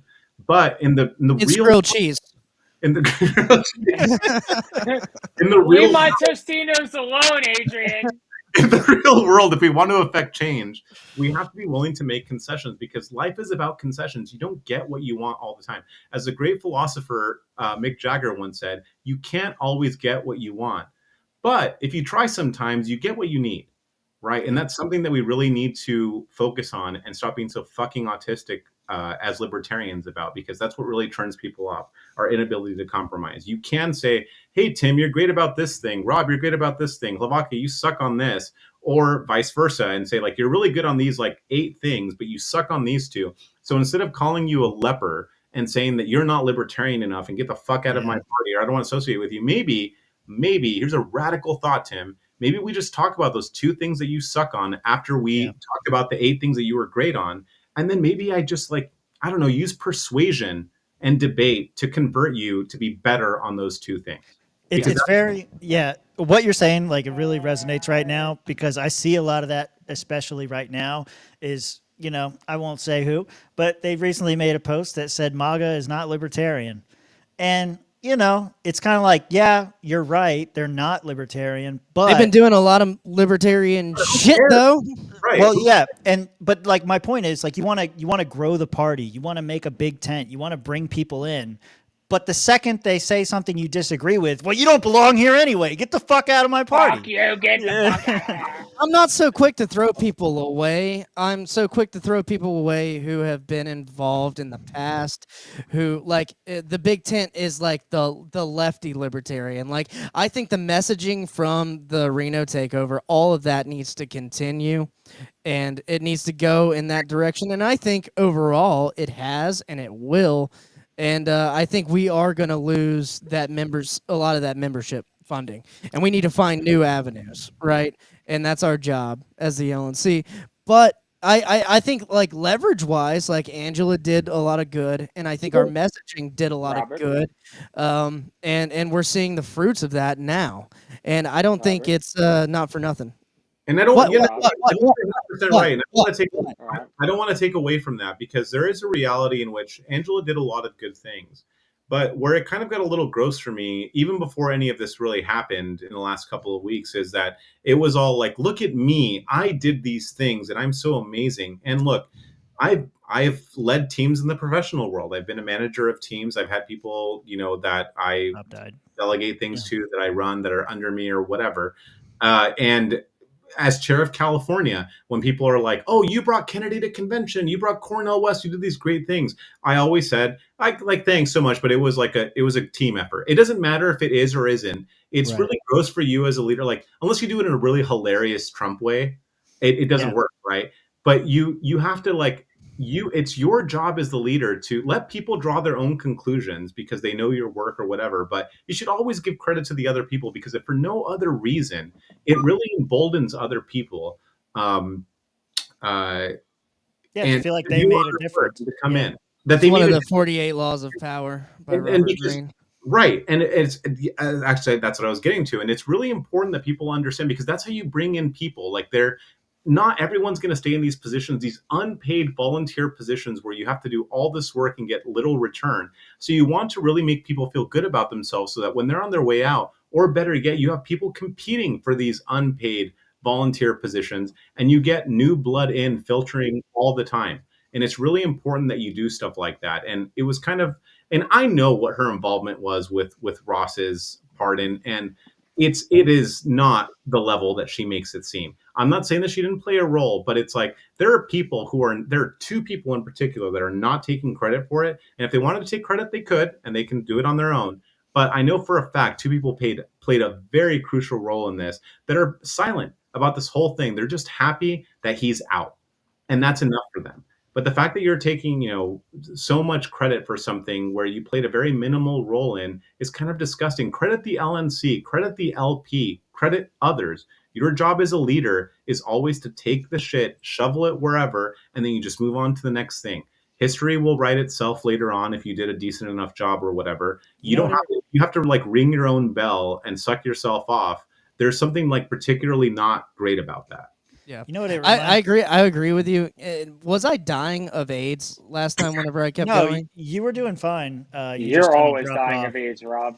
Okay, It's a lying. way of life. Yeah. Rob, when did you Sorry, when did sorry. you find out that you were gay? robot AIDS. 2005. Fun fact, that was the first when I saw Hovaka, I said that to you, right? On the convention floor. Uh-huh. You first day Oh, what? walked right up to the fucking me at the podium like, hey, You were so How did serious. you- Look, for context, really Yeah. quickly, you were like sweating bull because I think you were right about to give your speech, right? Yeah. we were like Okay. right about the gavel in, and I was just like, oh god, here we fucking go. And you just came right up to the, hey, Halafka, when did you know you were gay? I'm like, all right, it's not gonna be that bad. You and Stephen then- Taylor were having a very serious conversation, and he fucking died laughing in the middle of that. And I just literally, and then I was just like, and then he just said like he didn't have an answer for me because he was so caught off guard. He was just laughing. I was like, yeah, all right, that's enough. And I just walked away. And that's how Good that job. Good job. That's what you got to be there for. Now, you know what it reminds me of, taking credit for something that you didn't actually do? It would be almost as if somebody bought the president an LP membership or gifted them one and then said that we had the first libertarian That is president. Fuck Wait, you, wait. Tim. I don't know. Fuck you. Hang on. Hang on. Let me just say, like, We no gotta other. build the basis of stating membership. You set in me Columbia up. somehow, you fucking loser. You set me up. I had to do it. I'm sorry. No other. No He's other an LPF chair. member now. He's one of us. you want the story on that? I can give some of the story on that. It's still a Yes, little please. Yeah, But like, yeah, I let just Rob want to say, say his thing. well, you can respond to this too. Then, no other chair has had a seat at the table like Angela has. She's had conversations. There are with pictures Trump of her at the table. We are Mar-a-Lago. at the table with Donald Trump. That is Yeah, true. so like, Yeah. can confirm, like, we are talking to the president from a position You of ain't saying leverage shit. He because don't even know your name, bro. No. I mean, the whole party. He's like like, the what's your Libertarian name Party. again? Yeah. Are I you don't a care. waitress? I don't Because want what you him to got know. on makes you look like a waitress. So let me get about 10 of them Trump juices, about 5 OJs, like 6 Red Bulls, and is you rolling? The drinks are kicking in if you haven't realized. I know. I need more. Jesus Christ. Well, okay. So Are you don't- a waitress, Rob? I Because don't what you need the got on president makes or you look like anyone to yourself. know. I don't know. I don't need the president or anyone to know my name. But what Trump does Mark. know is in 2020, regardless of if it was rigged or not, he lost by a margin of libertarians in swing states. Sure. And he knew he needed If that you vote, just like gave Joe Adrian said. Jorgensen And he came to the every one table of this his time. votes, he still would have lost. Stop that nonsense. Oh, We Rob. would have had to Okay, take, okay, he does have AIDS now. AIDS Yeah. now. Well, okay, yeah, so it's- I'll respond really quickly to what Rob said while he's still dealing with his AIDS. So I agree. I think that, I What think the it's an fuck? iconic picture. If we ever get an LPHQ again, that makes sense, right? I think that picture should be framed. I think it's a very good picture to see the chair of the Libertarian National Committee, right, that oversees the Libertarian Party, speaking. Am I here, by the way? Yes. Speaking Okay. to the then contender for the Republican nomination, who eventually became the president and was the former president, right? That was amazing. That was an amazing picture, and it should be like hang it in the fucking Libertarian loop, right? Yeah. I think that's really important. I 100% agree with Rob. There is something to be said about the way that you handle certain things. Like when I brought Bobby Kennedy to California, I had an impromptu 45-minute meeting with him. And it was awesome. I mean, I got to sit down with Bobby Kennedy, and I literally thought I was just going to go up for a meet and greet. Like his security called me, and they're like, "Hey, Bobby Kennedy's here. He'd like to see you or whatever." And I said, "Okay, cool." I thought it was going to be 30 seconds. I didn't even bother taking my bag off. I thought it was going to be, I will shake his hand. I will thank him for coming. I'll tell him what's expected, and whatever, and then we'll move on. And then he takes his jacket off, sits down, and he's like, "Adrian, have a seat." And I was like, wait, what the fuck is happening? And then security looks at me and they're like, yeah, go. I mean, you just said, and had a great conversation with him. And I'm never going to talk about the things that we talked about, but I didn't take a picture with him. I didn't post it on social media, and maybe I should have, because it would have been good promo for the party and stuff like that. But I didn't want to be that guy. I was there, and I got to talk about very serious issues with him, and I got to see how bright he is in real time. And that was an amazing thing. There were no cameras, there was no press, there was no anything there. I got to do that thing. So all that to say that there are benefits to that kind of publicity to a certain extent, but we also have to remember that while we do get certain benefits from stuff like that, there are also certain detriments, and there's also this kind of the fallacy of the overinflated ego when you do this thing, and whether it's the good and the bad, the good, the bad, or the ugly. We have to remember that there are certain things that just matter at certain points in time and then don't matter. Like that picture did come to bite her in the ass a little bit, but also has helped her in certain respects. And it could have just not helped her. It could have helped the LP if it was done correctly. So this is why it's really important to surround yourself with people that understand the situation that we're living in, and not just in your view of reality. That we see, how is the LP going to see this? How can we make this a really positive thing and really hammer this home? That a sitting LNC chair just got to meet with the former president, and at his Mecca, right? It was Mar-a-Lago, at his Mecca, and then he is now the president of the United States. How can we benefit that for the party? If you're not doing it for the benefit of the party, when that's the institution that you're representing, it kind of becomes a moot point. So those are the things that we have to remember. And I'm not taking away that she did anything good when it comes to those things, because it did. I mean, if I had the opportunity to meet Trump, I would take it in a heartbeat. Oh yeah, I'll be there tomorrow. Yeah, I didn't get to do that. I could just picture that. He'd be like, "Oh, you're one of them losers. You're a loser. I heard of the loser party." Yeah. But the reality is that he did need us to a certain extent, and it was a mutually beneficial thing. And so long as you understand that relationship and you don't make any more of it than it is, and he doesn't either, we have to understand that there are going to be things that are going to be conceded, but also maybe not, and be okay with that and kind of make those arrangements. It's politics. Just understand where you're at in real time and make your peace with it, whether you're the person initiating those conversations or whether you're a person from the outside looking in. It could have been handled a little bit better in the aftermath, but I think that it was a huge net positive. I think that's not debatable, that she met with him, and that's a picture that will live in infamy. And to Rob's point, she is the only, as far as I know, I could be wrong, but she is the only Libertarian National Committee chair that has ever met with a sitting or current president, or a former or current president, rather, not in real time, but he was just the nominee at that time. But I think that's something to keep in mind. Yeah, well, Nick Sarwark did have to go pick up his check, so he had to get it from somewhere. I did so well. I thought about making a Sarwark joke, and then I didn't. But it was going to be about how he got to pick up at the farm, and I couldn't how that would work in I guess if Obama was at the farm, or at that point. Yeah. Now, do you have two different vapes in your hand right now? I do. I have Okay, I thought so. All right. very fusion. It depends. Yeah, it was. So, It was distracting. just so that Rob understands. So, Rob, it's your equivalent of this, but this is for baits only. Oh, so if I'm sucking 2 dicks, it's like Black Yeah. dick, Now you white got really dick. vulgar. Now you got really vulgar. See, I suggested it, and then you made it really vulgar. That's very untoward. It's very gauche. it's funny because everyone thinks Adrian's gay, so it's They funny do. that he's calling They do. me out Yeah. about being gay. What? Who Yeah. thinks this? People, I was gonna make A lot a, of people think people you're gay. pick the worst. It's no problem. like, It's not. rumors It's not for an issue. Adrian Malagon. It's the because worst. I can confirm it's the California accent because I had a buddy who I studied abroad with, Wait, I have an accent? not gay, not really. 100% not gay. Not gay. It's But he only was kinda from gay. California. It's gayish. It's not full gay. I You're not asked a him. full I was Jew, like, you're just Jewish. yeah, I was like, dude, are you gay? It's okay if you want, like, tell me. He was like, no. Why does everyone keep saying that? And I was like, If it's. you're He was gay, like, I'm from it's okay. California, so it's There it like a is. California thing. Whoever this robot is, Wait, they think you're JJ, gay. you thought I was gay? Oh, that's fucked. I Yeah. also like to be honest. I also did initially as well, You but got a pretty mouth, you do Adrian. Yep. yeah you do have got a DSLs. pretty mouth. You do I have was- DSLs. I will not apologize for having luscious lips and being a handsome motherfucker. Yeah, Okay. me either. Yeah. You know what else it is? You know what else it Fellow is? traveler, if I've ever seen one. Here you go. Here's another one. You know.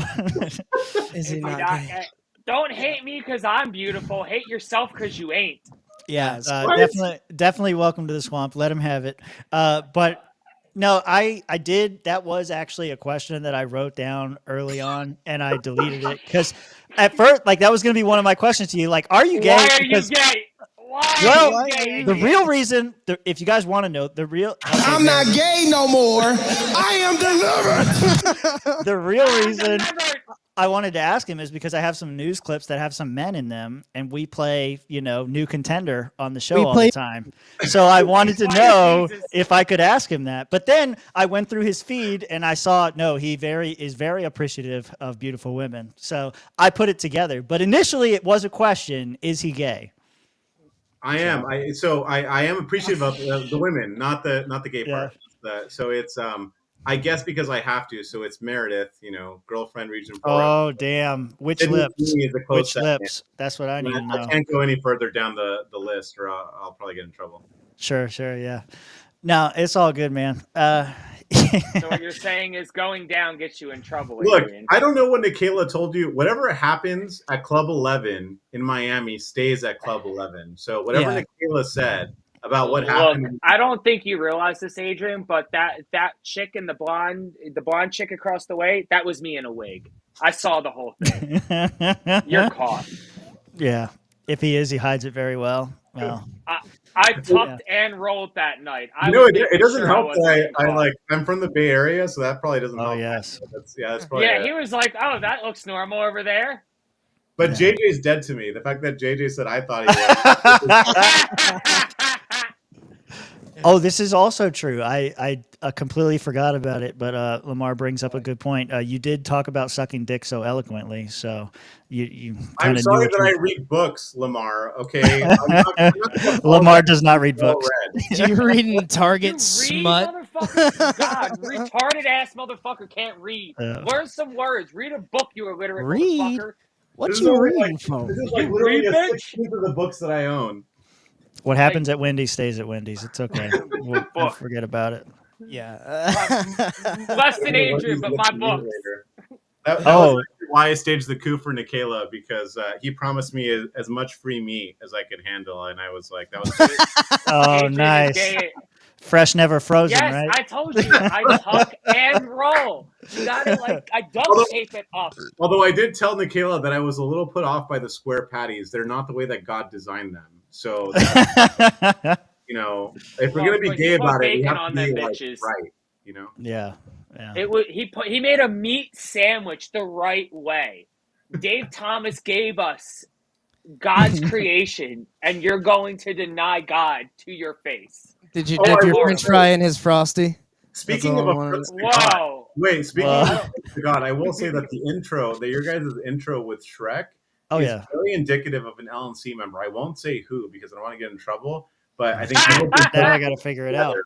God damn it, Robert! You're an ugly motherfucker. That's what he's saying. He is wearing green. I did think of He that. is wearing green. Are you talking- If I'm anyone, It's Fiona. It's Fiona. if I'm in, nah, if I'm Fiona anyone, I'm went trans. Farquaad. It's horrible. The wokeness Nah. got Fiona. Nah, No! if I'm anyone, I'm Disney, you recreated Fiona as a ginger man. This is fucked up. Wait, This did is what Rob Josh does. Did Rob This just is what say he was Josh does whenever he doesn't want other Yes. people to talk. If anyone, I'm Lord Farquaad First because of all, I'm a motherfucker, midget. look, well, I love you, and with all due respect, you wish you were as good looking as Lord Farquaad. Are you fucking I Beautiful would- man. You're I- an ugly motherfucker. I am Mitch ain't here, so I gotta interrupt you now, pussy.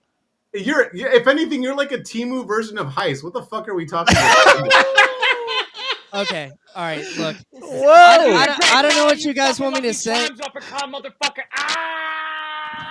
I Here's don't know what- what y'all want me to say. I pull bitches. Like, I don't give a fuck. I sit I my just want you belly. to say they're magically delicious, bitch. They are magically delicious, and so am I. I set my belly on their foreheads when they're magically sucking my cock, Josh.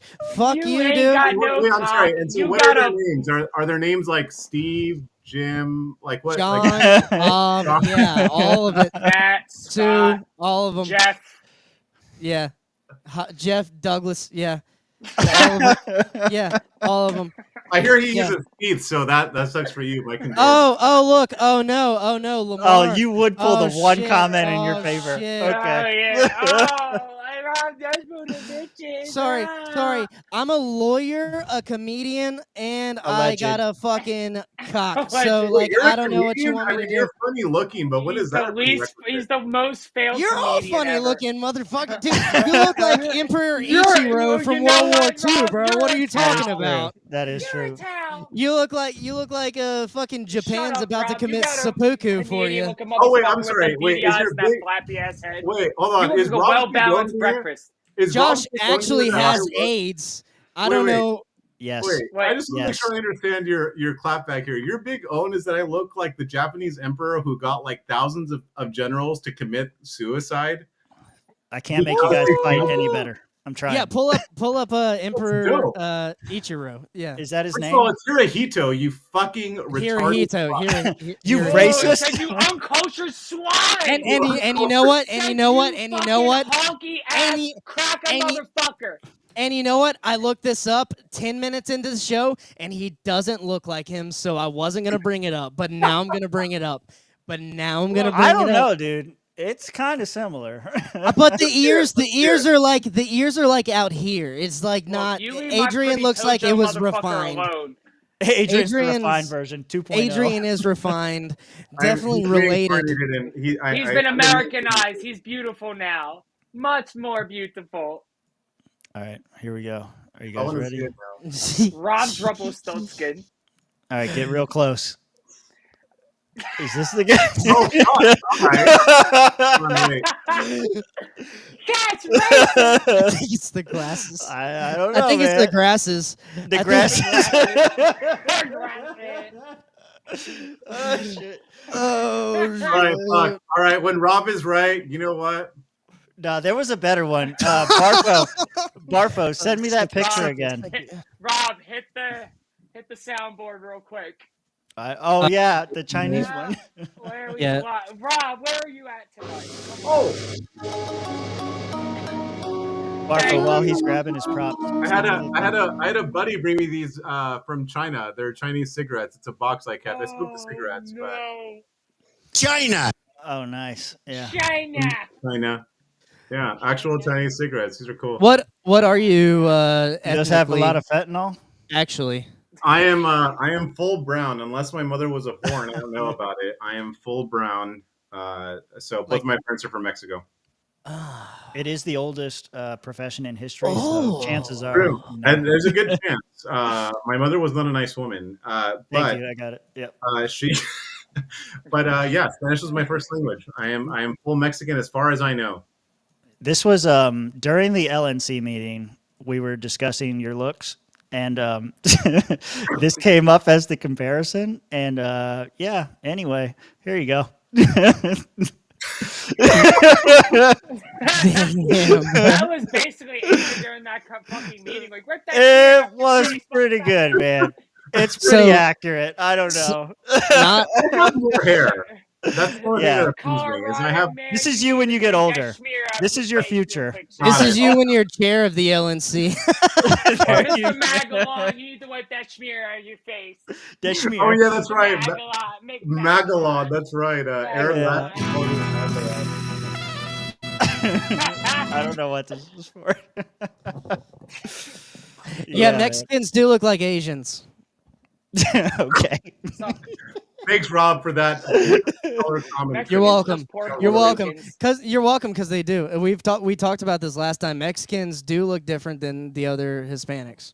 We're better. Yes, that's correct.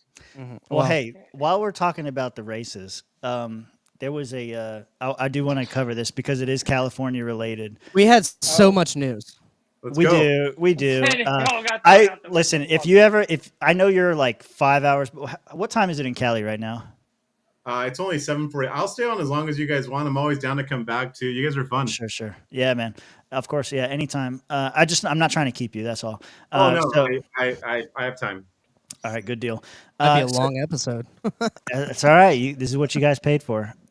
So, here we go. First story: Ice Baby, California Redux. That's what I read. That's what I named this segment. So, here we go. There's been some ICE stuff going on, raiding the Mexicans, sending them back where they came. Are you in favor of this? When we had who the hell was it that we had on? What's that bald guy's name? The racist. I can't think of his name right now. Fuck. No one can think of his name. Pete Quinones. There it is. Pete Quinones was so racist. We all blanked on his name. Anyway, what I said to him when we were talking to him was that I think that this is probably going to be like the divisive thing during Trump's presidency is the ICE raids and kicking out all the immigrants. I think there's just too much to stand on. It's happening. It hasn't quite escalated to where I thought it might go. But apparently there's been some trouble. So here, this is the latest story. I would play. Okay, so Adrian, every time we bring on any kind of news reporter or whatever, it's a new contender has entered the ring. Okay, new contender has entered the ring. She's not a new contender. She's been on here before, but here you go. Welcome back now to the border. A memo from ICE was leaked, and that memo revealed details of a planned crackdown on illegals in Los Angeles. DHS Secretary Kristi Noem says she believes the FBI leaked it. Noem posted this on X. The FBI is so corrupt. We will work with any and every agency to stop leaks and prosecute these crooked deep state agents to the fullest extent of the law, writes the Department of Homeland Security Secretary. It comes days after a similar leak happened for a raid in Aurora, Colorado, where several Tren de Aragua gang members were allegedly able to escape capture because of the leaked memo. Joining me now is U.S. Border Czar Tom Homan. Tom, it's great to have you. Thank you so much for being here, and thanks for all of your efforts. That's number one. You were at that Colorado raid. Tell me what happened. Do you believe the FBI is behind leaking your plans and allowing these maniacs, these Tren de Aragua gangsters, to escape capture? I love how she's. Well, yeah, the Aurora operation was leaked. We think we found the source of the leak. It's under investigation right now by DHS IG. Secretary Noem, I agree with her that there's some information that tends to show that the second leak and the California operation may have been someone in the FBI. I've talked to the Deputy Attorney General. We talk every day, but this weekend we talked about he has opened up a criminal investigation into that leak. So when we find these people and we have the evidence to support a prosecution, that's exactly what's going to happen. They don't understand. I don't care what their political beliefs are. This isn't about politics. This is about the safety of our officers. It's only a matter of time if these leaks continue that our officers are going to walk into a place and be ambushed by someone who just don't care about life and are going to take these ICE officers on. It's already a dangerous job. Giving the bad guys a head up, we're coming, is going to just make the job much more dangerous. We're taking it serious. It's under criminal investigation. Those who are responsible will be held criminally responsible, and we'll prosecute them. That's unbelievable. All right, I'll kind of stop it there so we can talk about it a little bit. But basically, there's some ICE raids that are going on. It's not going so well. FBI is leaking heads up about said raids, warning people ahead of time, most recently in California. But apparently, this isn't the first time. Happened in Colorado as well. And so where are you at on the whole immigration question? Because this is a libertarian litmus test for some people, if you're pro or anti immigration. But so where are you at on that? And then what do you think of this? I mean, people forget about this, but like back in the day when Cesar Chavez was still alive, he got his band of union workers and he went to the border with chains, mind you. And he they were vicious against anyone trying to cross the border illegally because it was going to screw up the unions that he had worked so tirelessly to put forward to give livable wages to immigrants and the whole bit. And there's a reason for that. And I think it was Walter Block that said you can either have open borders or a welfare state. You can't have both. That's just the reality of the situation. And in a real world, sure, we could have like free movement of people or whatever, but that's just not realistic in the world that we live in. If the state is going to take money from you, like through taxes and every other mean, if they're going to steal money from citizens, they have an obligation morally to provide for their citizens first. And it's not like we're living in some utopia where homeless people don't exist and we don't have all these other issues. Like I feel for people in third world countries. I do. It's terrible and it's unfortunate, but usually it's a result of the government. And this is why you have a government that does X, Y, or Z. Then you have some sort of insurrection faction that comes and tries to do whatever. And it's unfortunate. But the reality of the situation is that a lot of people have lost the plot. And the people that like Trump is talking about and that the GOP is talking about, as far as I can tell as a whole, aren't like productive members of society. They're people who are a detriment to society and they need to be dealt with accordingly. And this is somewhere where as a traditional Catholic, the Catholic Church in the United States has lost the plot here. They don't understand. They're really focused on the charity aspect of the whole thing, but they're not realizing the practical reality of certain situations. And it's usually by bishops in states where this doesn't make a difference to them. But like, you can't have people that are committing crimes. I mean, I've considered writing a paper on this. Just for me, it's not something that I would ever release, but just put my thoughts to, pen to paper, so to speak. But it would be something where I would be all for some sort of sponsorship program where if I have family in Mexico or whatever that I want to bring here, I am responsible for them 100%. There is no welfare. If they commit a crime, it's my ass because I'm the citizen that sponsored them. I said that they would be here and they wouldn't be pieces of shit.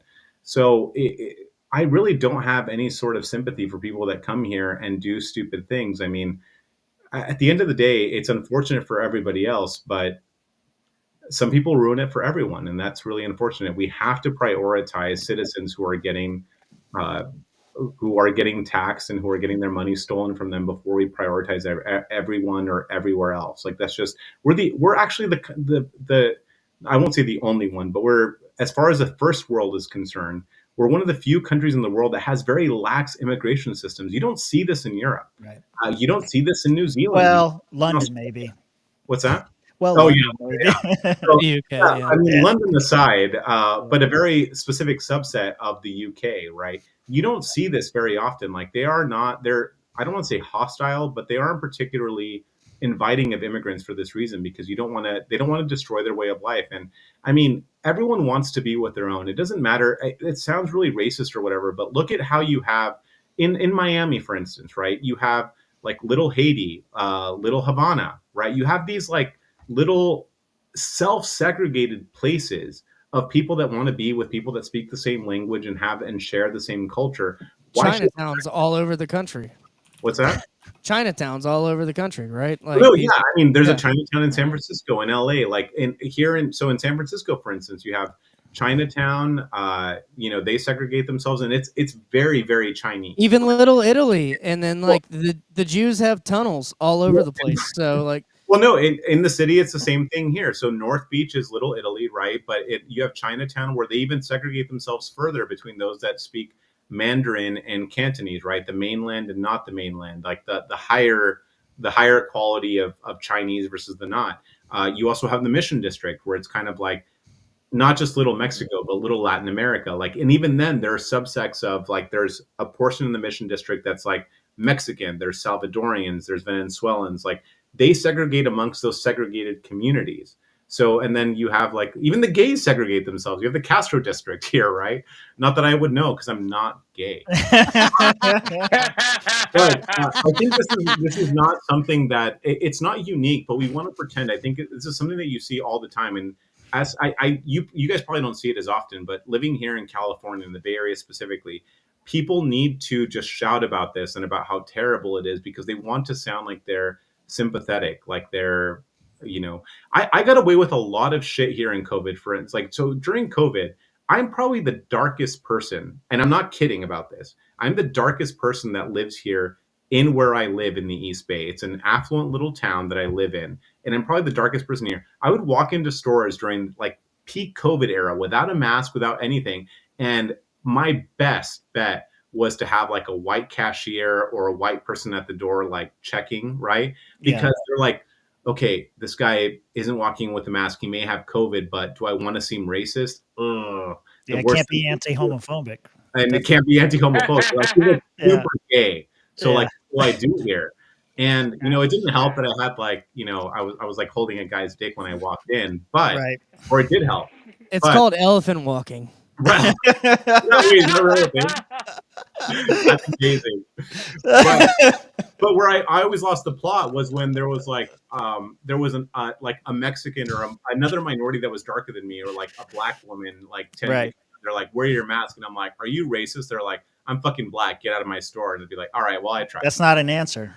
But I think that I mean, this is where I stand on it. I think that there is definitely a way to do it better, but the reality of the situation is that this has been an issue since the late 80s, early 90s, and any political party will use it to their. First, it was going to be the Democrats that fixed it. Then it was the Republicans, then the Democrats again, then the Republicans, then the Republicans again, then the Democrats. It's whatever suits your particular narrative. So I don't have a problem with the Trump administration doing what they think they need to do in order to secure. This is the promise that they made. He was voted in on these promises, and you need to fulfill those promises. And there should be exceptions to the rule. But remember, an exception to the rule is not the rule itself. And you need to understand this very basic reality. And I will tell you, as someone, I mean, I was born here. My parents were not born here, but they were here legally. And I'll tell you that every legal immigrant that I've ever met is not down with this kind of shit. Like, you have to pay X amount of money. You have to wait your time and wait your turn. And this is not, they're not down with this. So whatever narrative is being spun, it's really not, they're losing the plot here, but it's all by design because it's to manufacture outrage. Like, look at how, you know, Trump is evil, blah, blah, blah, blah, blah. But that's where we're at. And I don't really see, and I think it's absolutely asinine for any libertarian. And if you see, like, realistically speaking, and I think you guys might be able, I mean, you might agree or disagree, but most of the ones that are like open borders, free movement of people all the way across the board, they're people that don't have anything. They don't own land. They don't have. They live in Vermont. They live in New Hampshire. They live in Vermont. They live in Maine. They live in these places that are never going to be. Because, like, look, brown people aren't particularly greedy. Once you cross the border, you're not going to keep fucking going up north. Are you kidding me? Yeah. Like, stop. Like, they can't survive in the cold, so they're going to pretty much stop. And it's like when I even went to South Dakota for Freedom Fest in 2021. They're like, oh, there's this great Mexican restaurant. I'm like, I'm going to stop you right there. There isn't. There isn't. if you think that there's a great Mexican restaurant, you're fucking retarded. And I'm sorry. Yeah. And I was right. It was terrible. It was like, imagine Applebee's, but gross. Like, more. Like, that's what that place was. And it was like their crown jewel of like Mexican food, or a Chili's, I guess, or whatever the fuck. They got their beans in a can. Okay. It was good. No, I don't even think they were from a can. They were like from a fucking package, like a plastic. Like, if it was from a can, I would have eaten that shit. Like, whatever they served me was not cool. Yeah. So, you know, I know it's a libertarian litmus test, but the reality of the situation that we live in, whether we like it or not, is that you have people that have to pay taxes and that have money stolen from them. And so your duty, if the government is to exist, it's to cater to those people who you're stealing from and not give it to other people who you're not stealing from. And that should be your number one priority. And logically, it makes sense. I'm sorry if the feels like just don't get you or that hurts or whatever. But the reality is that that's where we're at.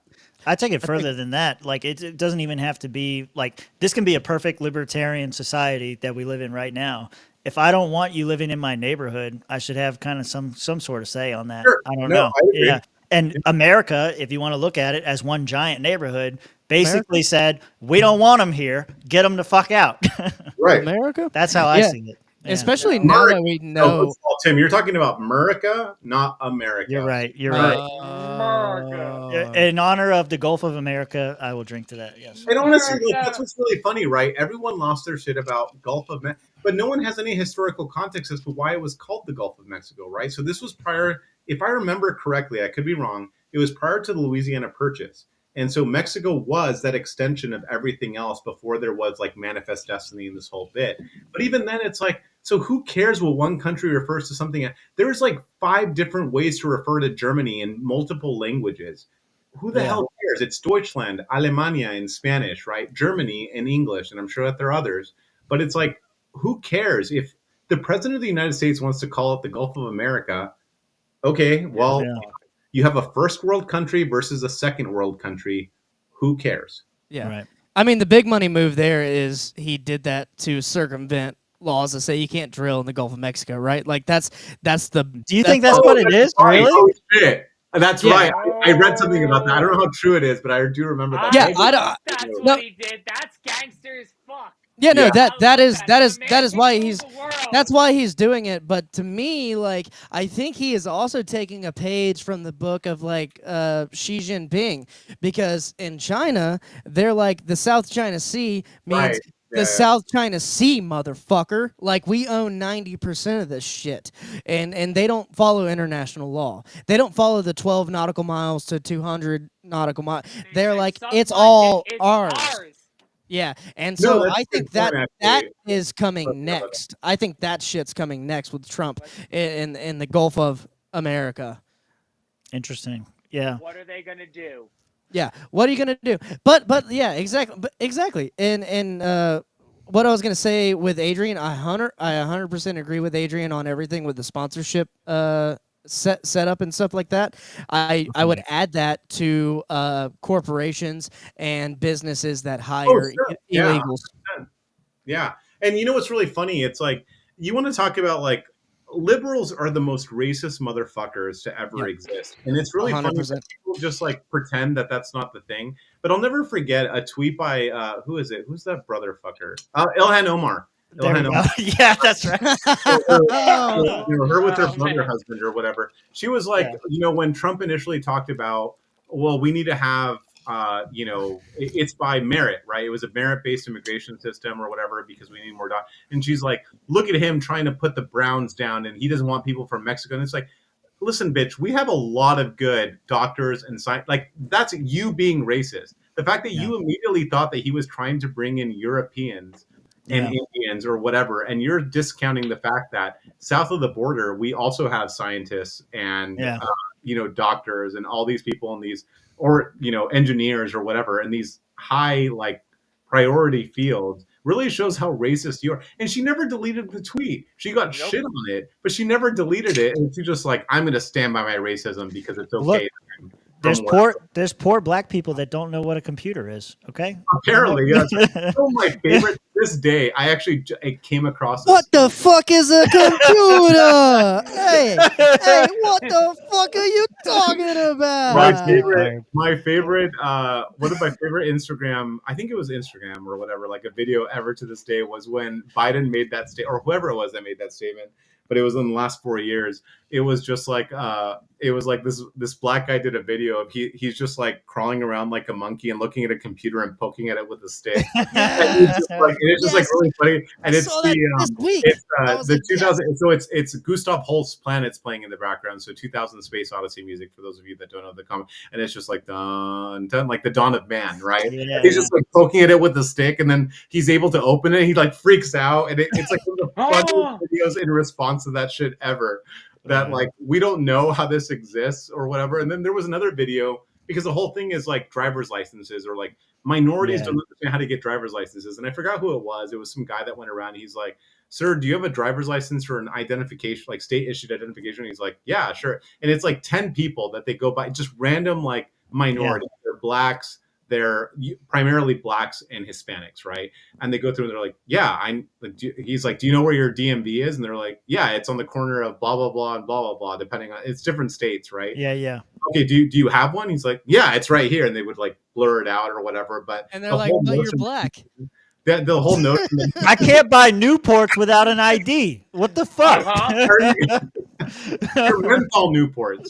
Yeah, so how are you going to? This is amazing. You have to tell your people, like, but it is spit out my drink. There is legitimately nothing more racist than like a progressive liberal, because they show you how little they think of you when they do whatever. I'll remember one of my earliest memories as a kid, like, everyone talks about like racism or whatever, but it's all bullshit. I dated this one girl who I'm pretty sure her father was legitimately racist, but I can't prove it, so I'll never play that card. But it was like really funny. There was one time I was speaking to, I was like at In-N-Out. I must have been like 8 years old, maybe 8 or 9. And I was speaking to my cousin in Spanish. And then like, I don't know, some guy like bumped into me or whatever. And so I would like apologize in English. I'm like, oh, I'm so sorry. I didn't mean to, whatever. It was his fault, but I was a kid and I was just like being polite. And so this guy behind me, he like taps me on the shoulder and he's like, oh man, you speak English good. And I said, no, sir, I speak English well. And he fucking lost. He's like, oh my God, like his mind was blown. Like he didn't know how to react. It was like an amazing moment. He's like, wow, this kid is so smart. This was like in Fresno, California, right? So this was just like it's just one of those things where people like to pretend that. Yeah, he likes to watch his wife get fucked too. Wow. Don't be too impressed. You should have grew up in the South where they'd be like, no, you speak it good. We call that on the LNC, we call that the Sarwark. So there's a chair. Nice. For those of you that don't know, there's a chair in the hotel rooms, and that's the Sarwark chair. That's the Sarwark chair. Yeah, that's where he sits. I've heard stories. I don't know how true they are, but they're 100% true. Who's Nick Sarwark's wife? Valerie Sarwark. Valerie Sarwark, yeah. All right, new contenders about to enter the ring. Let me see. As far as I understand, many contenders have entered that ring. Oh my gosh! There's been several contenders there's been multiple contenders that have entered that ring, and absolutely. Oh, I like that comment. You speak English and Spanish pretty good for an Asian. That's fucking funny. Yeah, I was thinking that too. Who said that? Fuck. Rico Mini? Is that Rob's burner account? No, that's his brother. That's my brother. Yeah. Is it really? Yeah. Yeah. Only our mothers and brothers watch this. We're on the same We're on the same wavelength. That's what I was gonna say. The racist guy said, he was like, "How does a Japanese guy speak that good of Spanish?" Well, no. What's funny is I remember this was about 10 years ago. I forgot where I was, but it was somewhere. I want to say it was in Southern California. I was walking around, and some guy started speaking to me, and what I can kind of tell the difference between the two dialects, but not 100%, depending on how fast they're speaking. Because I've had friends that speak Mandarin and Cantonese, but there was a guy that was speaking to me, and I believe it was Mandarin. And so he just started speaking to me, and I was like, I don't know what you're saying. Yeah. And he's like, oh, I'm so sorry. Wait, how did you know? So sorry. He's like, so sorry. How did you know it was Mandarin? And I was like, I don't know, because I'm not fucking retarded. Yeah. And he's like, oh. And then he just like walked away. I was like, yeah, I don't speak that language. That's similar to this one time at 4 a.m. in Biloxi, Mississippi at a casino. What? Whenever I turned to this lady and I said, nice tits, bitch. Wanna fuck? I'm like HSK level 1 registered in Mandarin, and I was trying it out. What is happening? So I said to her, I said, Yoshi Megworen Nishi Jongworen ma, and she said, I'm Vietnamese. I don't know what the fuck you're saying. You were racist twice, and that was the worst accent I've ever heard. Holy shit. Well, I was and am drunk, so. I thought that they could hold their liquor in the Shire. What the fuck is going on here? They have first and second breakfast. You don't have first and second drink? You can't handle that. We left that roulette table. In my defense, she looked Chinese. Okay. Rob, Wait, are you just- saying okay, all so I Asian wanna- people look the same? Is that what you're saying right now? Can I get The- that confirmed? Okay, so this She was old. She was This has old. nothing to do with race, but I will tell the story really quickly because I think it's funny.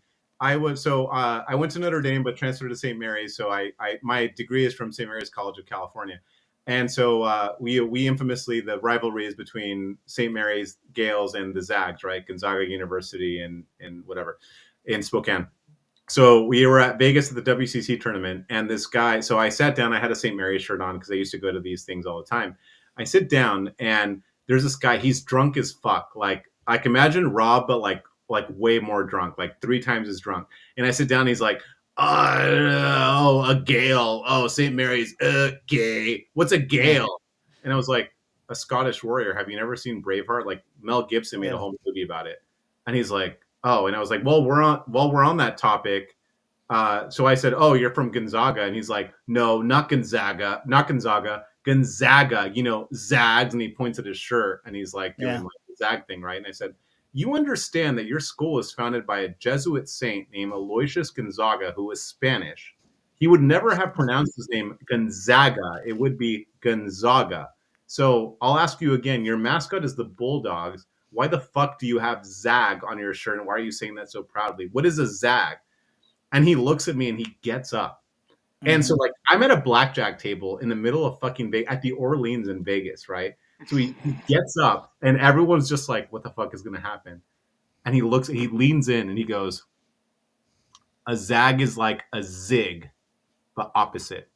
Yeah. He's not wrong. That was the best. He's not wrong. Everyone died at the table. I bought that man a drink and I said, "You support a shit school and the Jesuits are absolute trash, but good for you, man." And that was really, he's like, "All right." And he just said, he was so drunk. He's like, "All right then." He's At not least wrong. everyone got along at your table. That lady kept looking at me like I was a fucking crazy man, and we had to leave. She wanted to put you in her purse. That's okay. Yeah, I was gonna say a little hobbit. I'm gonna take a fucking hobbit with me as a. She didn't know what the fuck was going on. It was literally like 4:35 in the morning. She shouldn't have been gambling. We shouldn't have been gambling. How dare you, sexist? And here I am asking if she's Chinese and Mandarin when she's Vietnamese, you know? God, it must be hard to be retarded in multiple languages. It's real. It gets real hard, especially in English. Oh, no. Whenever the judge He's is a like, ginger. "Now, what did you file in this case?" And I'm like, "Your Honor, I have no fucking idea. You're like, Are I you was- Chinese? I don't know what I'm doing here. Your Honor, do you happen to be Chinese?" And then His Honor Han says, "Well, actually." Yeah. Yeah. I'm fucking Filipino, you piece of shit. We've All right. totally ruined Tim's. He had questions. He was trying to be serious. I didn't have any questions. No, I just And- wanted to talk about immigration. I was doing anything. Today in the news. I like how the only professional person here is Tim. He's like, "I have That's because it's questions. my show. There's an agenda." There There's is an agenda. and then- We are far off. And then between Lavaca and Rob being retarded, he's just like, "You know what? I'm going to Listen, drink." It's okay. Like, I know this is your first time here. This is how it goes, okay? Everybody gets a turn at the gavel. This is my turn, and this is what happens when they have the gavel. Is it's my turn to be retarded. I I'll elect wait next you. week. I'm sorry, not elect you. I appoint you Oh, chair pro tem, but like for life. So just regular chair. They got their turn at the gavel. I don't like it. They were chair pro tem, not a fan. Because my coup was so successful. There you 2 go. days ago, What do you get out of this? I appoint you. We'll He gets DM free later. airtime. Yeah, we'll figure that out later. What? Figure it out. Push your fucking button. What? Why are you gay? Okay, thank you. Yeah. Look, I don't want to keep you all night, but okay, we can go. You got me as long as you want me. All right, can I have that in writing? So it's up to you. Let's go. I got plenty of news, so we could Oh, could no, go we're good. on. We're good. Look here, Doge. Elon Musk did a press conference with Donald Trump, and there were a lot of good moments in there. This was one of them. If I can see, look, now you call me out of being a professional, and then I fuck it all up. That's how it works. You can't do that. Comcast. Yeah, there we go. Yeah, welcome to the swamp, bitches. Anyway, here's one of them. I don't remember what it is. And also, could you mention some of the things that your team has found, some of the crazy numbers, including the woman that walked away with about 30 million? Right. Well, we do find it sort of rather odd that there are quite a few people in the bureaucracy who have ostensibly a salary of a few $100,000, but somehow manage to accrue tens of millions of dollars in net worth while they are in that position, which is, what happened to USAID. We're just curious as to where it came from. Maybe they're very good at investing, in which case we should take their investment advice, perhaps. But there seems to be mysteriously they get wealthy. We don't know why. Where does it come from? And I think the reality is that they're getting wealthy at the taxpayer expense. That's the honest truth of it. So, we're looking at, He's a little retarded, but basically what he's saying is they're going to go after this. That's different. Yeah. Oh, he's 100%. There's two things in this clip that are striking to me. One, he has his son with him. I was waiting for his son to pull his pants down. That's what I was waiting for. Honestly, this is something that's really been undersold. You see every clip of J.D. Vance and of Elon Musk, they always have their children with them. And it's just kind of satisfying to see these living as very personable, real world people with kids that are just going to be kids, right?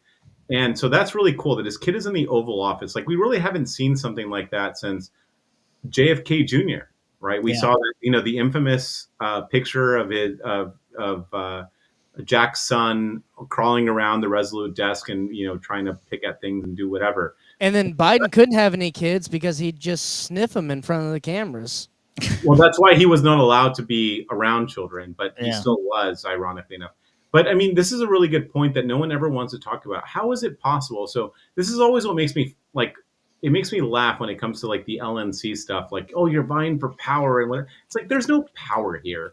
Okay, cool. My crowning moment in politics was to have a meeting with Bobby Kennedy, have another meeting with Cornel West, and that was really cool. And I got nothing out of it. And if I did get a job out of it, it wouldn't be a bad thing. That would be cool, to influence things in real time. But the reality here is that we're talking about a monetary transaction. We have most politicians that get into office, they allegedly have nothing. They come from it's always the story, right? Elizabeth Warren is a prime example of this. She always talks about how she's from a working class family and her dad did this. And she all of a sudden comes out with an accent sometimes, and then the accent leaves or whatever. She can't even open a bloody beer, but whatever. But at that point, we're talking about politicians that make, hundreds of thousands of dollars, if not millions, based on whatever they know or whatever special interest is backing them. And no one ever bats an eye. That's totally cool because they're promoting our agenda and it's fun. And he's pointing this out. And this is why he's getting so much hatred from the left and from all these people that are apparently, or that were at some point, anti-corporatism, anti-pharmaceutical, anti-whatever. He's pointing this out now. He's getting all this hate while also having his child in front of him. And I think that that's fucking hilarious. And one of the things that people can sit here and talk about, there are a million things to criticize Trump over. I mean, he's not perfect by any means. But the one thing that he said once upon a time that will always ring true, and one of the reasons that people voted for him, I believe, and I don't blame them for doing it, it's that he didn't need to do this. He was a billionaire in his own right. Now, we were quibbling about, there was that whole, is he really a billionaire? Does he have 2 billion or 1 billion? It's who cares? He's wealthy enough to not need this shit in his life. But he did it because he thought it would be good for the people. People wanted him to do it. He'd been toying with this since the late 80s, but everyone somehow forgot about this. He used to be on The View, on ABC, on CBS, whatever. But he's pointing out something very real. How do these people get so rich? The salary of the average congressman or senator or whatever, it's what is it, $140,000 a year? It's not a lot of money. I mean, for most people it is, but objectively speaking, if you're talking about tech or whatever, I know I've worked with tech people that make their take home after bonuses and whatever per year is 300 plus. Right. Yeah. The annual salary rank and file member of Congress is $174,000. Right. So like, where do they become? So if they're like, if we're going to take AOC as an example, if we're really to believe the story that she grew up in the Bronx, which she didn't, we already know she didn't, and was taking this job as a bartender while going to Boston University or whatever, a Jesuit private Catholic school, she's all of a sudden, she's super rich, but also talks about how she has crippling student debt. And it's like, okay, are you retarded? So yes. Yes, she is. The answer That ass is retarded. With that the- big juicy booty. Well, so the question is like, how retarded are you? So either you don't know how to manage finances to pay off this debt because you couldn't get a scholarship apparently. Yeah. It's not even a prestigious school, right? Yeah. But you can't pay off this debt, yet you have all this money, and then you claim that you really don't though, but the filings show that you do. So like, pick a lane and then go with it. But it's a really big problem. This is why government is, and I don't really want to touch on this. And I mean, I'll bring it up and then say I don't want to touch on it, but it's whatever. But this is the whole thing about the former chair and this like alleged scandal that's going on. Like when you're talking about some sort of monetary compensation, however little, it's relative to the person, right? We don't know what their financial situation is at any given time. And we need to understand that, you know, for some people, $45,000 isn't a lot of money. Like for me, that's not worth anything as far. And I'm not saying that I'm like swimming in fucking like lavish gold. Yeah. It won't move the needle. But it won't move the needle for me. Right. But for other people, it might. And then for other people that get into these positions, if they get, you know, and this is how bribes work in government. And we've all seen this to a certain extent. I'm sure that they start low and it's like, oh, it's amazing. And then, what was it? Was it the Biggie Small song that was like "Mo Money, Mo Problems," or was that Diddy? We don't talk about him anymore. But that's true. Like the more money that you accumulate, the more that you think that you can get in debt because you don't understand how finances work. So you get cars and you get houses, you get whatever, and so you obviously need more money to keep that lifestyle afloat.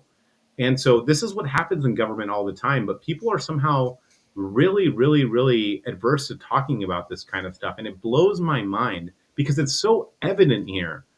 And yet we're just supposed to ignore it. And I don't understand why that's the case. I explain it to you real simply. They don't want to criticize their own side. You know, you want to look at Bernie Sanders and say he's a man for the people, but you want to ignore the hundreds of millions of dollars that he's been gifted and donated to. And I think Rogan pointed it out recently. Like there was some clip where somebody was arguing about how much money he got. And he's like, no, only 1.5 million. Only it was Bobby Kennedy. It was Bobby Kennedy during his confirmation hearing, whenever Bernie was calling him out, and Bobby was like, "What about the 1.5 million that you've gotten?" He's a particular piece of shit, Bernie Sanders, because like let's not forget, everyone seems to have forgotten. Tulsi Gabbard was the vice chair of the DNC, and she was so disgusted. I still hold a grudge over this, so I'm glad you're bringing it up. I hate this. And this was so disgusting. Everyone seems to have forgotten. She was vice chair of the DNC, the Democratic National Committee. She was a vice chair of that. Now they have like 3 or 4, whatever. Now, but she stepped down because she was so disgusted by how he was treated and screwed over when they basically coronated Hillary Clinton, even though no one wanted her. And when everyone learned about the superdelegates, right? Like everyone was like, "What are superdelegates?" I will not be a part of this corruption. She said it was disgusting. She made a very blatant public statement about this, and now she's up for a DNI position. And Bernie Sanders is trying to railroad her and throw her under the bus because he decided to bend the knee twice, not once, but twice to the DNC after they screwed him over. Like, the lack of integrity that man has. And it's just laughable. You know, and you guys may not know this, but I remember he was called the left's answer to Ron Paul. That's disgusting to me in every conceivable way. Yes, he was called the left's answer to Ron Paul. And the fact that he's such a progressive Ron Paul, not even the progressive Ron Paul. Right. Yes. And so it's so disgusting that he bent the knee without hesitation, kissed the ring, not only bent the knee, but kissed the ring, and is now actively subverting something that could be a great, just great for the country, not just great for the Trump administration, despite the fact that she has shown integrity throughout. Now, Tulsi Gabbard isn't great on everything, obviously, but is she the best choice for this position out of all the possible candidates? Of course she is. And the fact that you'd be willing to throw her under the bus when she threw her reputation on the line for you and you're going to circumvent her like that, that's abhorrent. That actually truly is. It's amazing. I'm not surprised, but it is absolutely disgusting. And that's like the nature of politics. That's how it's worked. That's how it works. It's like, what am I going to do to get mine? And then like fuck everything else. And that's, I mean, it's fun if you can play the game, and there is an aspect to that on the LNC and the LP internally. But also, at what point are you willing to, like, is your integrity worth nothing? Do you not have it to begin with?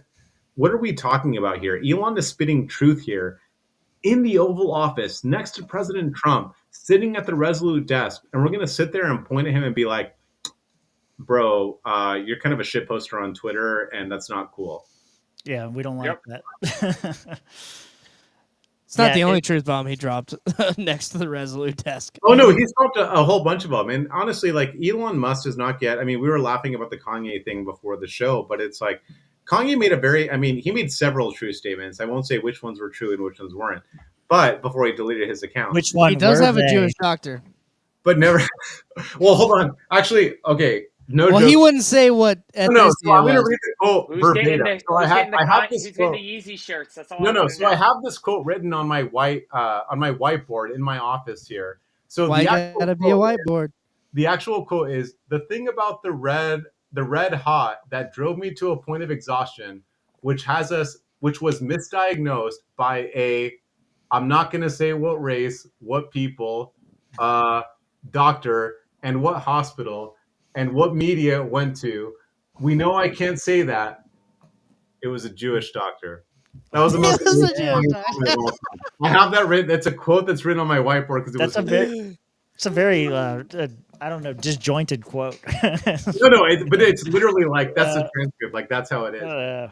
It is very disjointed. But the reality is that that's not the only truth bomb that he's dropped. But if we're going to say, like, there is one thing that Kanye said that is undeniably true for anyone, whether you like him or not, in his series of tweets over the last like 72 hours before he deleted his account. And it's like, he thanked Elon for giving him the ability to speak to his audience unabridged, whatever that may mean. Right. And it's like, you can agree with Kanye, disagree, like him, hate him, whatever. But that's why people hate Elon, because he lets you speak your mind and say whatever word you want to say, whatever phrase you want to say. And that's not something that the liberal media is used to. And even the GOP has had their times where they're like, oh, this isn't okay. And they get really gay about certain things, but it is whatever. And that is why they call me Brown Hill. Oh, shit. You know what? I'm going to do this because fuck it. Why not? Hold on. Does your heart go out? Okay.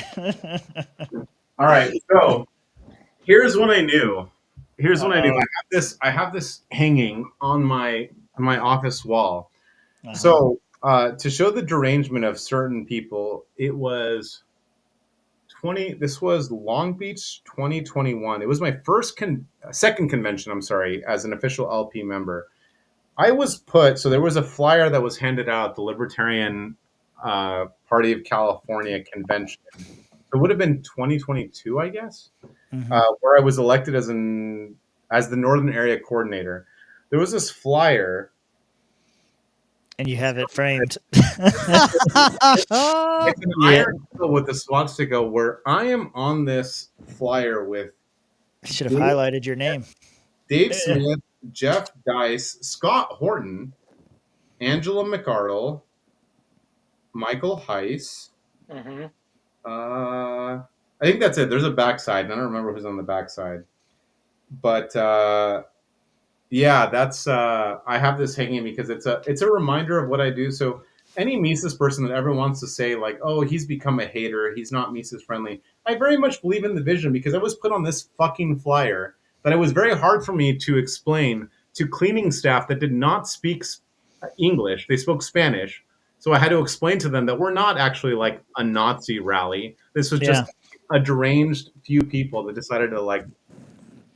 Yeah, these brochures are not part of our event. I literally had to explain that to them because they were just like, what are we cleaning up here? And I mean, that's a pretty clean like Nazi stamp on that article though. Like that they made that look pretty good.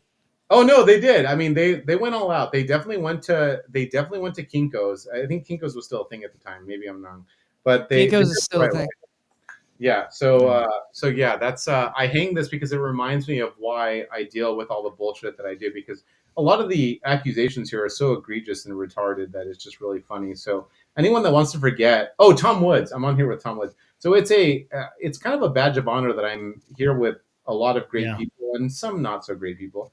But as a reminder as to what I do, why I do what I do, and the mission at hand, despite the fact that I just don't believe in leadership, which are two different things, right? You can still love the country without loving the president or the administration in charge. I still have my Mises coin and my state organizer goat down there. I have my award over there. So it's just it's really funny that for people that but you did flip the 2 birds to us this past Sunday, so those are up well, there. not to you. I mean, kind of to you, but for a different way. It's because you're gay, not because you're gay, dude. This was a joke that I got a lot of like texts about and like whatever after the fact. But I was 100%. I meant it, right? So I did do like the middle fingers to Region 1 because they deserve what they get, and they were absolutely shitty to Adam Heyman and Ramon Garcia, and they absolutely deserve everything that's coming their way. They're not going to win their conventions. The Mises Caucus is fucking done. They won't last past the end of 2025. You heard it here first. I've been saying that for the last... The whole caucus? The whole caucus is done. Yeah. 100%.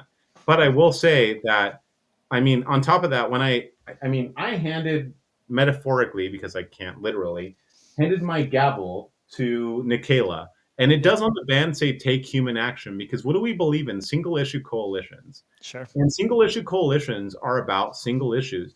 I may not agree with Stephen Nikayla on everything, or Paul Darr on everything, or Keith Thompson, or more than half of the LNC on a lot of things. Or Karen Ann Harless. Mises Caucus, in the Ron Paul tradition, we do believe in single issue coalitions. And I do believe, from my heart of hearts, that Stephen Nikayla was necessary to be chair in order for the LNC to survive and the LP to exist. Now, whether that's a good thing or a bad thing, I'll leave that up to you to decide. But I think that was absolutely necessary. And that's why I did my bit. It wasn't necessarily just like, like Adrian saying, fuck you. But it's like, I want people to understand that we are all about single issue coalitions. And when we get into a hive mind of, because X person says this thing, we need to do whatever, that's not what Ron Paul was about, right? We've forgotten that Newt Gingrich, back in the day when he was Speaker of the House, used to say, I assume that we're all in agreement on this except for Dr. No. Dr. Paul, right? Yeah. Because, Ron Paul would always say no to everything. He's like, oh, yeah, I object. He's like, okay, whatever. You're allowed to be in a coalition with people that are sharing that same vision. You don't have to agree with them on everything else. But in order for the LNC to continue to exist, whether that's a good or a bad thing, depending on how you fall on that coin, Stephen Nikayla was the right choice for chair, and it needed to be done for the LXC's existence. Like, that's just where we're at. Yeah. And I will not apologize for that. And I do believe that that's, and everything in the last, it's a short time frame, of course, but in the last week and a half leads me to believe that that's the case. Yeah. I appreciate the explanation. It's good to have some insight, at least. It was a dog whistle. It was a total fuck you, Rob. That's what it was. No. At the time, yeah, it was. But like at the same time, I'm sitting here playing this part, knowing we're losing, and just seeing, because like just a few short weeks ago, me and Adrian were working together on a number of different aspects on the LNC, and then we have to battle against each other in this one thing. And so it's tough because like the whole LNC was kind of in a little bit of a rhythm, and now we've been a little bit disrupted, and I don't really like that. Rob, but what? I don't mean to interrupt. Can I ask a question though? Go ahead. Yeah, I mean, yeah, I guess. Very serious here, but you knew you were coming in on the losing side. Is that what you were saying here? I just need to confirm this before I move along with mine.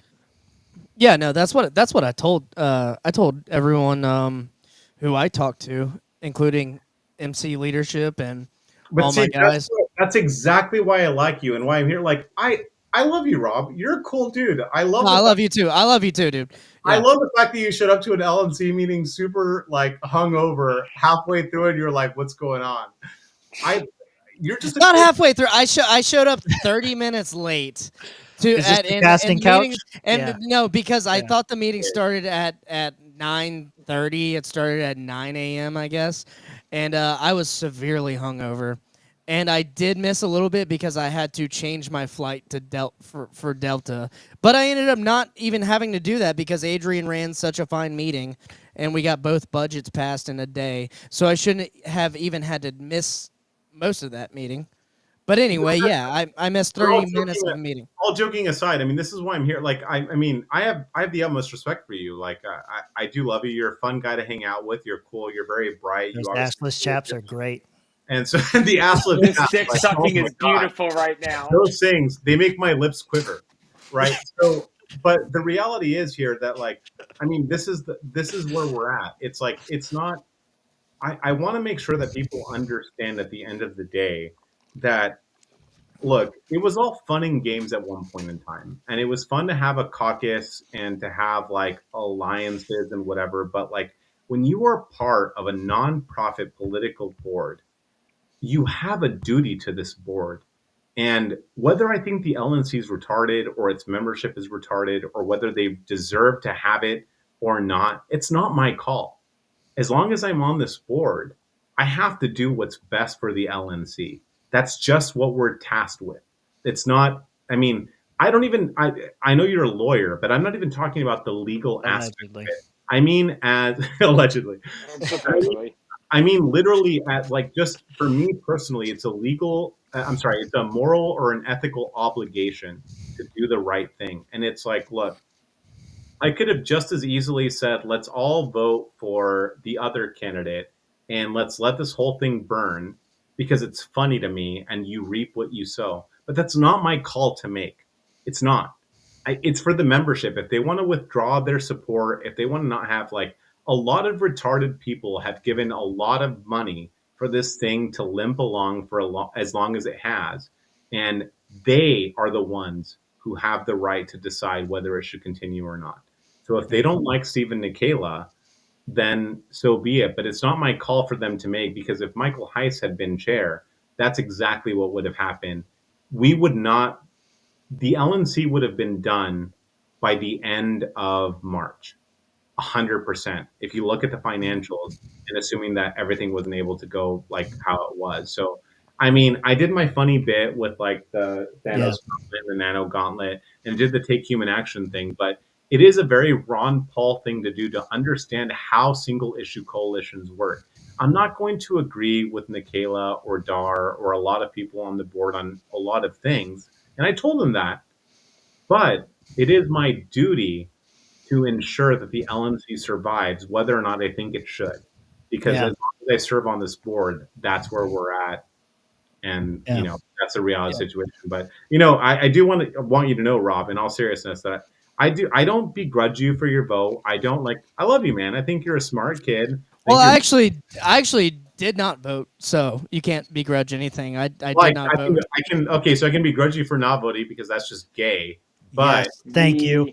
So it's gay to not vote now? Okay, yes. Guys. All right, fine. Look, if you're on the LNC, it is super chose to gay. participate in this faggot-ass democracy. Now you're going to abstain? What kind of cockfuck shit is this? No, because like corner chair and watch Bowie get fucked now too. No, because I'm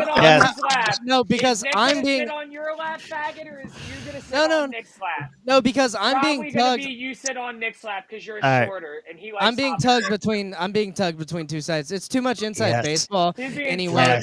But what I will say is, like, I agree with you for the most part. I don't think like it would have been the end of the world if Nikela was chair. I don't think it would have been end of the world if McGee or Nikela were chair either. Yeah, or Heiss. No, for Heiss it actually would have been. That's the issue, is that I tried to. McGee was the compromise. It was everyone should be happy, but then McGee was proposed and.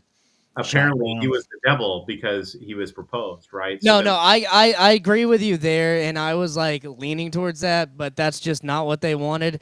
And Heiss wanted that, and I really think like Heiss would have brought, like, I think he brings an aspect to the table which is a new like realm to the LNC, like the messaging, all that continues. Yeah. He has no. Sorry. I want to be very clear. There is a value to Michael Heiss, and that there's a reason that he was contracted. The mission and the vision has not changed. I mean, again, I have these things down here.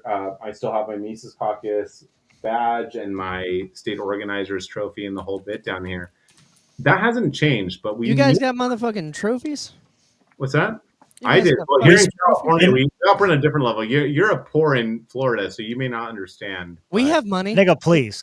We spend our money responsibly, okay? Okay, that's a fuck. What'd you say? What? No, but I mean, in all honesty, I think that Yeah. I mean, McGee was put forward as what seemed to be an obvious choice for unity.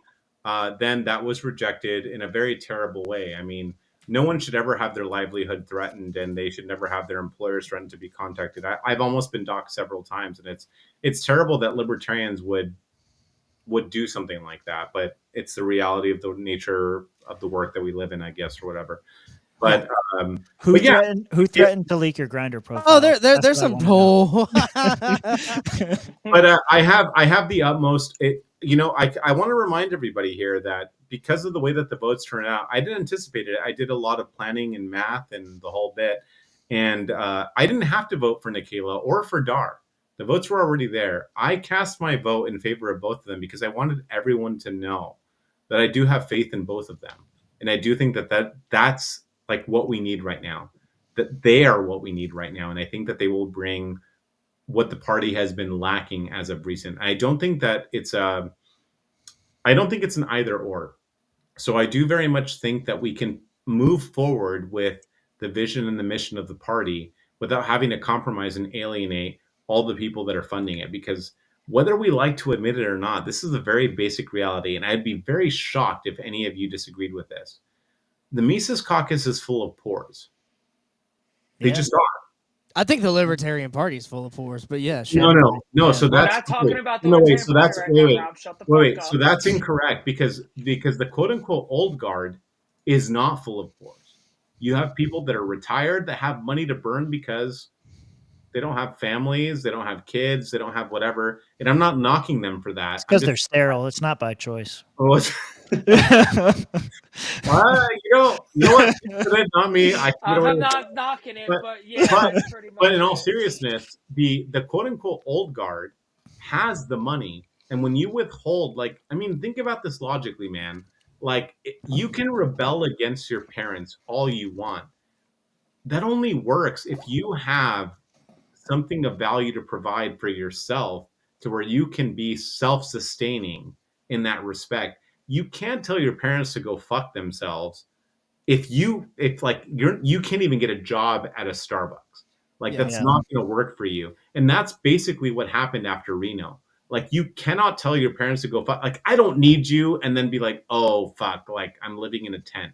Like, you have to rely on the generosity of donors and others that may not agree with you. So you have to get them to agree with you. That's my entire job, is recruitment, selling, pitching, that whole bit. But you know what the professional part of my bit is not to do? To tell people to go fuck themselves. Like, even if they're not a great candidate, even if they can't produce the money, you can't tell them to piss off because you may need them in the future. You can't burn those bridges. And that's something that the Mises... where do we draw the line though? Like with the messaging, right? Well, no, I'm not even talking about the messaging. Like, that can still stay. What I'm saying is, like, you can't tell people to fuck. Like, you should explain the messaging. So if we have a tweet, if we have a post, if we have some sort of resolution or whatever, you can explain that to people. And the really retarded ones will never understand, and that's fine. But you should give them an actual explanation. And I'm not suggesting that we compromise on messaging, because it's been really good for the last couple of years. That's not what I'm suggesting. I'm suggesting that we treat them like human beings, and that we try to get them to understand. If they don't understand, so you're basically just fine. saying, just don't say go fuck yourself. That's correct. Basically what you're saying. And that's what we did. And you can't do that. You cannot tell people to go fuck themselves unless you have a backup plan. So that's where we go with plan B and C and D, and then, that doesn't exist. However far we have to go down. Here, I'm gonna, as a member of the LNC, both of you guys, I'm gonna give you guys a chance to earn $1,500. Is it still possible for a lifetime member with $1,500 donation? I was going to do it last year, but it looked like that wasn't the case anymore. Is it true that you can become a lifetime member with $1,500 donation? I think it's $2,500. No, it's $1,500, and you have to sign the pledge. That's it. Yep. So there you go, Maury. Give the party $1,500 on the website. The pledge is just like, membership. I'm libertarian and I don't agree to aggression for stuff. So whoever did that, is that Maury? Yep. Maury. Yep. Maury, please go become a lifetime member. Rob is really gay. You may have thought I was gay, but I'm not. But Rob is gay. He wears assless chaps to work every day. It's kind of a point of contention in his office, but that's neither here nor there. Look, here we go. Here's another one. Barfo, go give your money, dude. You're a libertarian. Look, I'm gonna give a pitch to people. Like, look, I know that things have been dicey lately, and there's a lot to come out. There's a special investigatory committee on the former chair, and we're gonna whoever's phone that is, turn that shit off. Sorry. It's Josh's. Okay. No, that was mine. I think. My bad. Fuck you, Rob. It was yours earlier. I have one fan. And he texted me and he said, "You're doing a good job." So I'll say, if you're becoming a lifetime member, now is the time. Like Stephen Nikela is. I voted for him for a reason. He's what we need to keep this thing alive. I have the privilege of being able to speak with him on a regular basis. Rob does too. He's very accessible to us at any given time. He'll invite us to meetings everywhere. If you want to see something, fucking email me, adrian.malagon@lp.org. If you're unhappy with something, if you want to see something, I will vouch for you. That is like my job. Like I will take serious requests, not like retarded shit that I get every once in a while. Like, I'm running for president in 2028. Like, I don't care about you. Dude, that guy sucks. I know who you're talking about. Well, that's a real guy. Okay. There was like a public list. And this is why we get rid of the public list. Right. No, Rob is 100% correct. I started that as a joke, but then when he said, like, that's a real thing, I remembered that it was. But no, honestly, like, if you guys want to see, like, certain things, like, please reach out. Let us know, and we're down. Like, we are here for you, but also understand that we're going to do the best thing for this entity called the Libertarian National Committee, the LNC.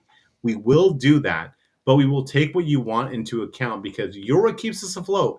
Rob doesn't get paid. I hope he doesn't because he sucks as a lawyer probably. I don't get paid for LNC. It's a joke. Look. It's a joke. It's a joke. Frodo needs a lawyer, and I'm sure that you're really involved. You're really regretful.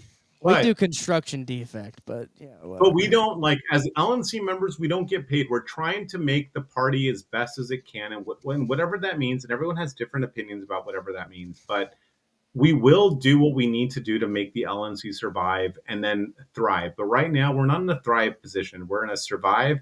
And then hopefully we'll thrive. We have done good things. Angela did good things. Nikela will do good things. We just have to give it time. And if you're thinking about becoming a lifetime member, now is the time. We can definitely use your support. We can use the money. We can use the input. And so give us what you've got. I'm a lifetime member of California and of the Libertarian Party. So I'm putting my money where my mouth is. Just to let me ask you this. If I'm going to give my money to anything, I have to know that you're going to be using that money responsibly. Freedom called LLC. I just started a new organization. I would encourage LLC. Allegedly. My question is, we got a new LLC called Freedom. I'm sorry, no, I'm calling it Freedom Rings. Freedom Rings LLC. No, I'm just kidding. I'm sorry, Tim. Go ahead. And you're using Mexicans instead. Well, it's cheaper labor. All I heard was LLC, and I was like, "This sounds hot. I'm ready." You're not using Indian labor, and it's clearly the cheapest. I know. I only ever use Mexican labor because those are my people, and I want to make sure that they get it. So just to be clear to everybody. My question is, all right, how the hell do you mentioned this earlier. We're not doing news. We're just going to bullshit. You mentioned this earlier. How the hell does the LNC get into a position where 3 months from now we could be totally bankrupt and the organization can go away? Why am I going to give any money? Fuck $1,500. Why am I going to give you $15 if you're going to lose the money in 3 months? That's a really good question. No, I don't that's understand honestly, how we got in that position, and how do we prevent it from happening again? that's honestly a very fair question. So, I mean, here's the reality situation. So here's where we're at. So as I mentioned earlier on the show, I resigned as Convention Oversight Committee chair for a reason, and it was that our funds were not being allocated appropriately. Now, we didn't have, the chair has mostly access to how these funds are allocated in a particular way or whatever, right? So the way that we got into the way that we are, it's a few reasons. So we overspent on things that didn't need to be overspent on, and we didn't have the revenue making that up. So it was think about, have you ever heard the old adage, like, you need to spend money to make money? Sure, of course, yeah. Right. So imagine that, except without the making money. Right. So you're spending money without making money, but you think that you are, but you have nothing to back that up. You just, how do you spend money you don't have? Well, here we go. It's for anyone that saw the Deadpool Wolverine movie, right? It's an educated wish, right? You're hoping that if you make the money, that if you spend the money, like, more will come in. But now we're at a different place. Like, I don't really want to like draw shade on the former chair, but one of the reasons that I resigned as COC chair, right, for convention oversight, was because I saw that money was being spent that we didn't have. And that was a problem for me, and I wanted to try to stop it, and I did everything that I could, but when I was being overruled and everything and I had no power, I wanted to be as far away from the situation as possible. So things are different now. I mean, for all the jokes that we made about Stephen Nikela, and he's made about himself as, he won't address his balding issue. He needs to do that. No, I don't want him to address that, because I want him to just own it. He is bald. He needs to own it, but he won't. That's the issue. I've told him many times that I am more handsome than he is. I have a luscious head of hair that I have to cut. He doesn't get a haircut. He wishes he had a haircut, but he can't afford one because it would kill him, right? I love you, Steve. He wishes he had a haircut. I have a very good haircut coming Steve, out. if you're watching this, Rob's going to get him on for next week. Rob's going to get him on next week. We'll ask him. Yeah, please let me go, Steve, if you're watching this. But the reality is that we are moving toward a new direction where there are several key LNC members working with the chair to ensure that party money is being spent in a responsible manner. That was not the case before, because the problem with someone that doesn't understand how money works is that, look, think of it this way. So imagine that you've been poor your entire life, right? And you didn't come from affluence or even like a middle-class family or whatever. You have this influx of money that isn't yours, but you think that you can use it to do whatever. And you have a very rudimentary understanding of economics. And so that's kind of where we are, like why we are where we are. And I'm not like trying to say that to be a dick. I'm just saying that as a reality. Nikela has several businesses that are wildly successful. He understands that you can't just spend money to make money. It has to actually mean something. Yeah. So now that we're getting to the point where the money will be spent towards something that's actually beneficial. So we're looking at getting a new operations director, a new fundraising director, people that can actually do things to make that money something. We need as many donations and like input from the membership as possible as far as that's concerned. So I would encourage everyone.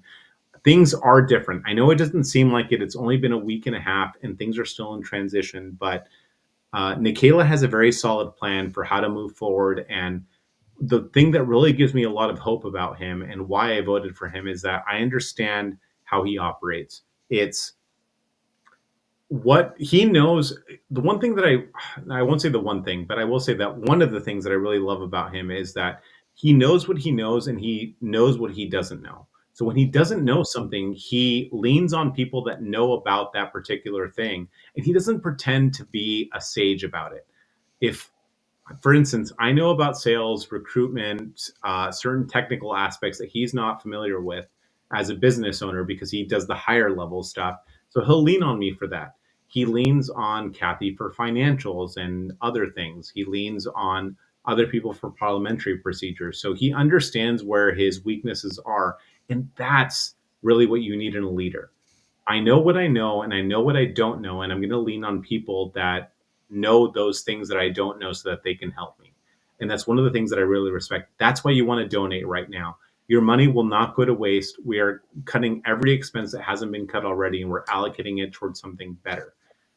You're not going to see immediate results, by which I mean within the next 2 to 3 days or a few weeks or a month or so, but you will see the longevity of the party, and that's really what's important here. So I would ask people for their patience, and I guarantee that you'll start seeing good things, but it will take some time because there's a lot of cleanup to do. Sure. Yeah. I'm looking forward to it. That's the big thing they got to do is just kind of turn it around. For me, the bar is very low right now. Just don't be embarrassing. It's really that simple. Like if I can say I'm a libertarian without people shrieking. Whoa, Rob, you know that Rob is on the LNC. You know that. Oh, I know. You know yeah, he's gay though. I actually have some plans for some motions that I'm going to make Can you singularly. I want to hear from whatever he's saying. Singularly, that I would like some support on. We'll talk later. Let's not talk, but let's say that we did. It's fine. That's fine. I'll just present the motion and then cause chaos on the email list during the day. That would be very stereotypically in line for you as an LNC member, Rob. That's all I'm going to say. So for I know all jokes aside, Rob knows he has my number. He can call me whenever he wants. If he has, if there's something that he has that I would support, I would be down to do it, and I'll lobby for it. The LNC works like any other political organization. So for any people that are sitting there and saying Adrian orchestrated a coup where he doesn't become chair or vice chair, it's almost like it's not about me because what was a more failed coup, the LNC coup of 2025 or the failed insurrection of 2020? Definitely. Oh fuck! Hold on. Which one was more failed? For sure, that was failed. You just had a bunch of grandmas walking into the Capitol. That's yeah. These guys actually got in someone. I'd like to think that my coup, where it resulted in me not having to do anything, that's a winning. and to be fair to Adrian and everyone on the LNC who was ostracized by the MC, you guys did hang on to me in your comms for a very long time. We believed in you, man. Then you fucked us. Rob. Yeah. Rob. I had to fuck you guys, but at the same time, I had to. I didn't want to, but I had to. No, it's not that I didn't. It's not. It's a courtesy to use lube. It is. What? Yes. Yeah. It's a courtesy to use lube, and you didn't, and that's fucked up. You fucked us. You're the one using the lube. So I was reading an article earlier about the dangers of dry fucking someone, and you should not do it. Was that by Jeremy Kaufman? That was a good article. That's how you get It AIDS. was pretty bad. I'm pretty sure Adrian wound up on the winning side of this, so he's the one doing the fucking here. But anyway, damn, dude. Gentlemen. She didn't nuke you from comms. She just straight up deleted the server. No, you didn't delete the server. You just made a new channel within the server. Without you. Yeah. I just want to thank both of you. But in all honesty, where we're at right now is Rob, you know that I hope you know. If you don't, you'll know now on the record that if you have anything that you want to put forward, just let me know. I'll hit me up on Grindr at Adrian F. Malagon. Actually, F stands for I don't even use it. Grinders for the noob. There's a whole secret grinder. I'll text it to Rob later. There we go. He already probably knows. Reststopsnearme.com. I don't know about secret grinder, dude. No, but the real situation is that the LNC is a political body, and we have to work in a political fashion, right? Whether people like it or not. And we did what needed to be done for the survival of the LNC. Now, you could argue that that's a good thing or a bad thing or whatever. What's the worst that happens? You keep saying it's like it's the end of the world. What's the worst that happens if the LNC goes bankrupt? Don't they just reconstitute as a new LNC and we start over? Honestly, I don't know. I mean, I think that I think it would be just on a very political landscape. I don't know the technicalities of it, but if the LNC had to declare bankruptcy, I can't imagine that would do well. Like we're already like we're the third largest political party in the country, but we're very small, right? So like the people that had faith in us lose all faith and it's fucked, right? And we're done. So like technically speaking, I don't know what that actually means, but I do know that it would make news and that would be a problem. And that would like be negative news. Yeah. It would be embarrassing. What I don't like is like circa like 5 months ago, we had people on the LNC talking about opening up like a line of credit to do ballot access things when we don't have money and shit like that. No. So I agree. So that's something that needs to stop. And that's something that I'm sorry. Actually, I'm glad that you brought that up. I meant to bring that up earlier. So like I talked about this in Rhode Island and I maintained. Yeah, we were all in agreement on this. No, I again, this is the mission and the vision thing where I think like the whole notion of ballot access, Chase Oliver, for better or for worse, just showed us how irrelevant that it is, right? And like, I will say, Adrian, you've been on the ground. You were on the ground in New Mexico and multiple states on ballot access issues. Like you were balloting for Chase. So just so for anyone that doesn't understand, I took a month off my contracting gig to go to New Mexico, and I spent a month there to get ballot access for the gay, yeah, to gay, dude, yeah, you fucking to gay, for sure. So no, but the reality is here that like I'm not really sure that ballot access is really important for the Libertarian Party and what we spend the money on, like because here's the reality: Jill Stein for the Green Party, right? I think she only had ballot access in like 31 states. I could be incorrect about that, but I want to say 31. The rest was you're correct. You're around. And she got more votes than Chase Oliver nationwide, who had ballot access in like 45 states. So ballot access may not be as important as we make it out to be. We could do writing campaigns for a fraction of the money. Well, the vote says that 12 states lost LP because of ballot access. That's because Chase ran a grinder campaign. He ran no presidential campaign whatsoever. Well, he was my worst point presidential is, candidate. I'm not defending Chase. All I'm saying is, isn't ballot access important, at least for that aspect alone? Yes and no. So I want to piggyback off what Rob said right now. It's really important for people to understand this. Chase Oliver did so poorly in so many states that they lost ballot access anyway. And what he was doing, look, I'm sorry, you can like Chase, you can not like Chase, but here's the reality of what Chase did. He went on a quote unquote 50-state gay tour. And what I mean when I say that is that he went to like pride parades in as many states as he could, and that's it. And you know who else goes to pride parades in all these states? Democrats. Adrian. You know who they're not? Also Adrian. Over here, I'm sorry, I'm not going to leave California. Fuck that. Yeah. But just here in California. But you know who also goes to these gay parades everywhere else? People that are going to vote for the Democratic nominee. Right. So it was all for naught. He could have gone to like gun places, weed dispensary.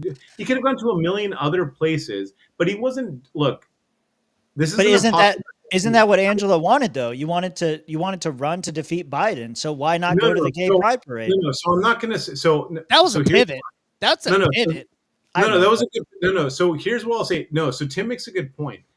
This is what people don't understand. This is where Angela's brilliance kicked in, and this is very underrated. And I will give her credit where credit is due. It's not what she wanted; it's what she knew would happen, and it did. Yeah, that's exactly what happened. Is that Chase just went to all. We literally funded, and when I say we, I don't mean the LNC. I mean the people that funded his campaign or did whatever. You out of your own pocket, yes. Funded him going to every like gay pride parade across the country. That's what happened. And Angela knew that would happen. And so that's why she doubled down on her strategy. And she was not incorrect. I want to make that very clear. Her strategy there was very solid because we saw how it played out. Chase was going around talking about how like voting is non-binary. There's that fucking clip that went around him doing that. And it's like, dude, you are not winning anyone. You're going to Democrats. There was actually, this was in New Mexico. Yes, it was in New Mexico. Okay, I ran across a person that I was getting to sign the petition for ballot access. and they told me that they knew who Chase Oliver was. It was the first person I'd encountered in about 500 that knew who Chase Oliver was. And I said, "Oh my God, you do? How do you know him?" "Oh, I was at an event at this state or whatever." And I said, "Oh, okay. So are you a resident here in this state? Will you sign?" And she said, "No, I'm not going to sign. I'm a resident here, but I won't sign." And I said, "Why?" And she said, "He's a joke. Like I'm not like I wouldn't like I'm all for people. I'm going to waste my vote. Yeah, I'm not going to waste like my signature on this. This is just." And I was like, you know what? I can't argue with that. That's fair. Whatever. But that's the thing. It's that like Chase didn't move it. Like it was very clear, and it's fine. Like, look, you can be a gay man that's running for president, and you can go around. I have a lot. I mean, I live in the fucking Bay Area. I have a shit ton of gay friends. None of them are trying to run for president, and none of them are trying to get people to back them going to like. I literally, it's really funny. I have one friend in particular that I can think of right now who has told me that it's like, so you know how it's like a dad thing to want to go to every MLB park in the country, like at some point before they die. Okay, so it's his goal to go to like every major pride event across the country. Like that's his thing. And he's 100% serious about it, right? This is your friend? Yeah. This is my friend, not me, not Rob, maybe Rob, not me. So, and so he told me this, and I said, okay, that's, we're having drinks and it was fine or whatever. Chase did that, but on the LP's dime, so to speak. And it's like, I don't have a problem with that. It's fine because people. I have a big problem. No. Hold on, wait. Let me finish. I don't have a problem with that in the abstract, so long as people understand that they're not donating to a presidential candidate. They're not donating to someone that's real. Look, Rob is super gay. It's okay if I give him money. Maybe I'll give him $30,000 so he can tour the country and go to every Pride event next year. That's fine. Yeah. There's nothing wrong with that. I hope you do. But the problem is with giving someone money with the pretense that they're actually running a serious campaign and trying to win something. And that's not what's happened. That's not what happened last time. And that's the problem, is that Chase pretended to run some sort of actual campaign, but he wasn't running a campaign. He was running a fucking Pride circuit thing. A grinder campaign. And then meanwhile saying we're not supporting him. Meanwhile, we're spending hundreds of thousands of dollars in multiple states to fund ballot access. Well, on top of that's that, not supporting him, that's supporting the state affiliates. Hold on. No, it's supporting him as president too. No, hold on. I'll throw something else on top of that. I'm chair of the Libertarian Party of California. I reached out to his campaign manager. Chase came to California at least 3 times. And he went to small little affiliates across the country, across the state, where he was meeting with like 10 people at a time, if at best. Yeah. And I was like, we dude, covered it. You could email me when he's going to do a thing and I could promote it and I could do whatever, because it's like literally my job. I don't like him, but I'll do my job as chair and as a member of the LNC. No response. Yeah. They pretty much told me to go fuck myself without a response, right? So I'm sorry, that's not a serious campaign where you're just going to go with like to 3 different places with your friends in the state of California and just do X, Y, or Z. I can't support that. Like, I'm not going to be gung-ho for you. Like, I'm already not gung-ho for you. I was willing to do my job as chair of California, but when you pretty much told us to fuck off, I mean, you can too, I guess. Like, that's where we're at. And we saw in California, it's the only state where he came in 6th fucking place. 6th. Do you know who he lost to? Outside of Trump, Kamala, Jill Stein, Bobby West. Cornell. It's got to be Cornell. No. Who was it? This socialist chick, Claudia something or whatever. I forgot her name. Yeah, I don't even know her name. I can't answer that. There you go.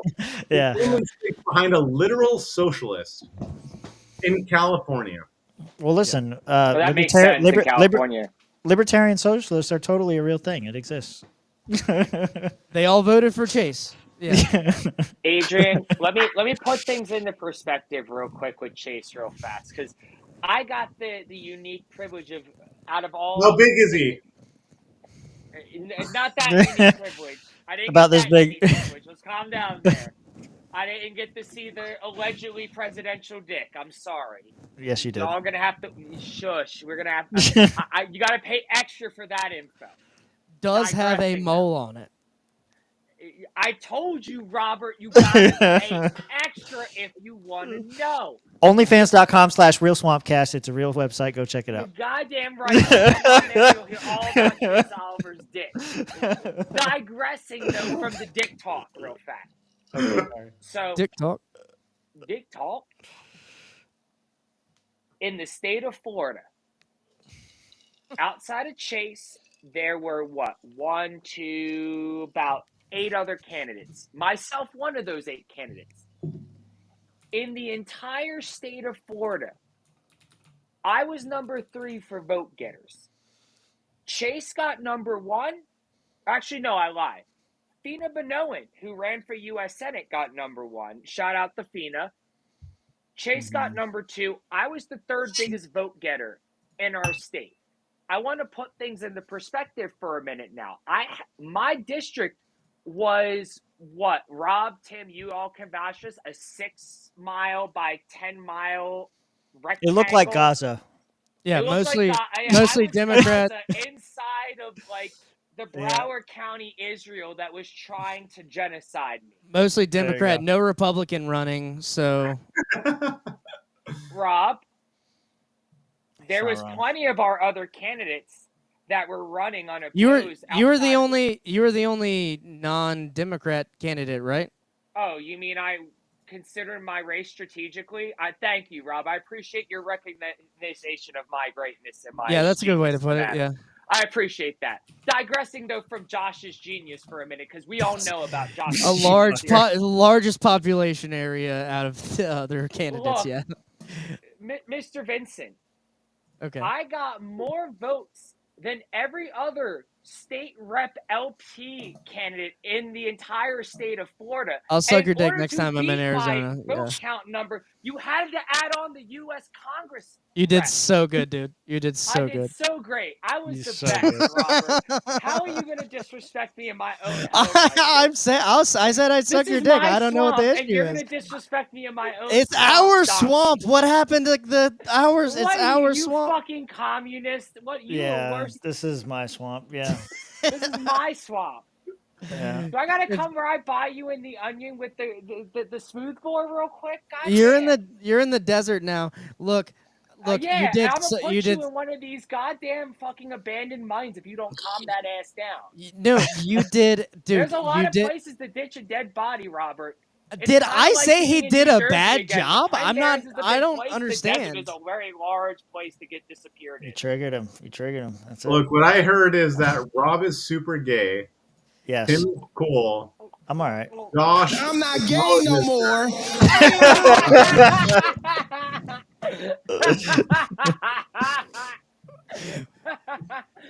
I like women. Women. So Rob talks a good game, but I was in Rhode Island where he took a man back to his hotel room. I'm just going to say that for the record. Look, I don't want to say there were only men in Rhode Island. I don't want to say it was a black man, but it was a black man. Yep. And I believe it. And you know what? That's why he bought the puppet, for the memories. I'm not going to lie, but Rob was walking funny for the duration of that meeting. And I believe it. It was very disconcerting for me. You're spreading lies, and I will sue you. What lies? No, you won't. You're not a real lawyer. You got to hire a real lawyer. It's okay. You know what? My girlfriend is a lawyer, and she's better than you. One. That's a conflict of interest. She can't be your lawyer in this situation. The fuck she can't. Who's going to defend you? Sorry, it's bad advice to defend yourself. Who's going to defend you? She'll defend me because she has to. No, not you.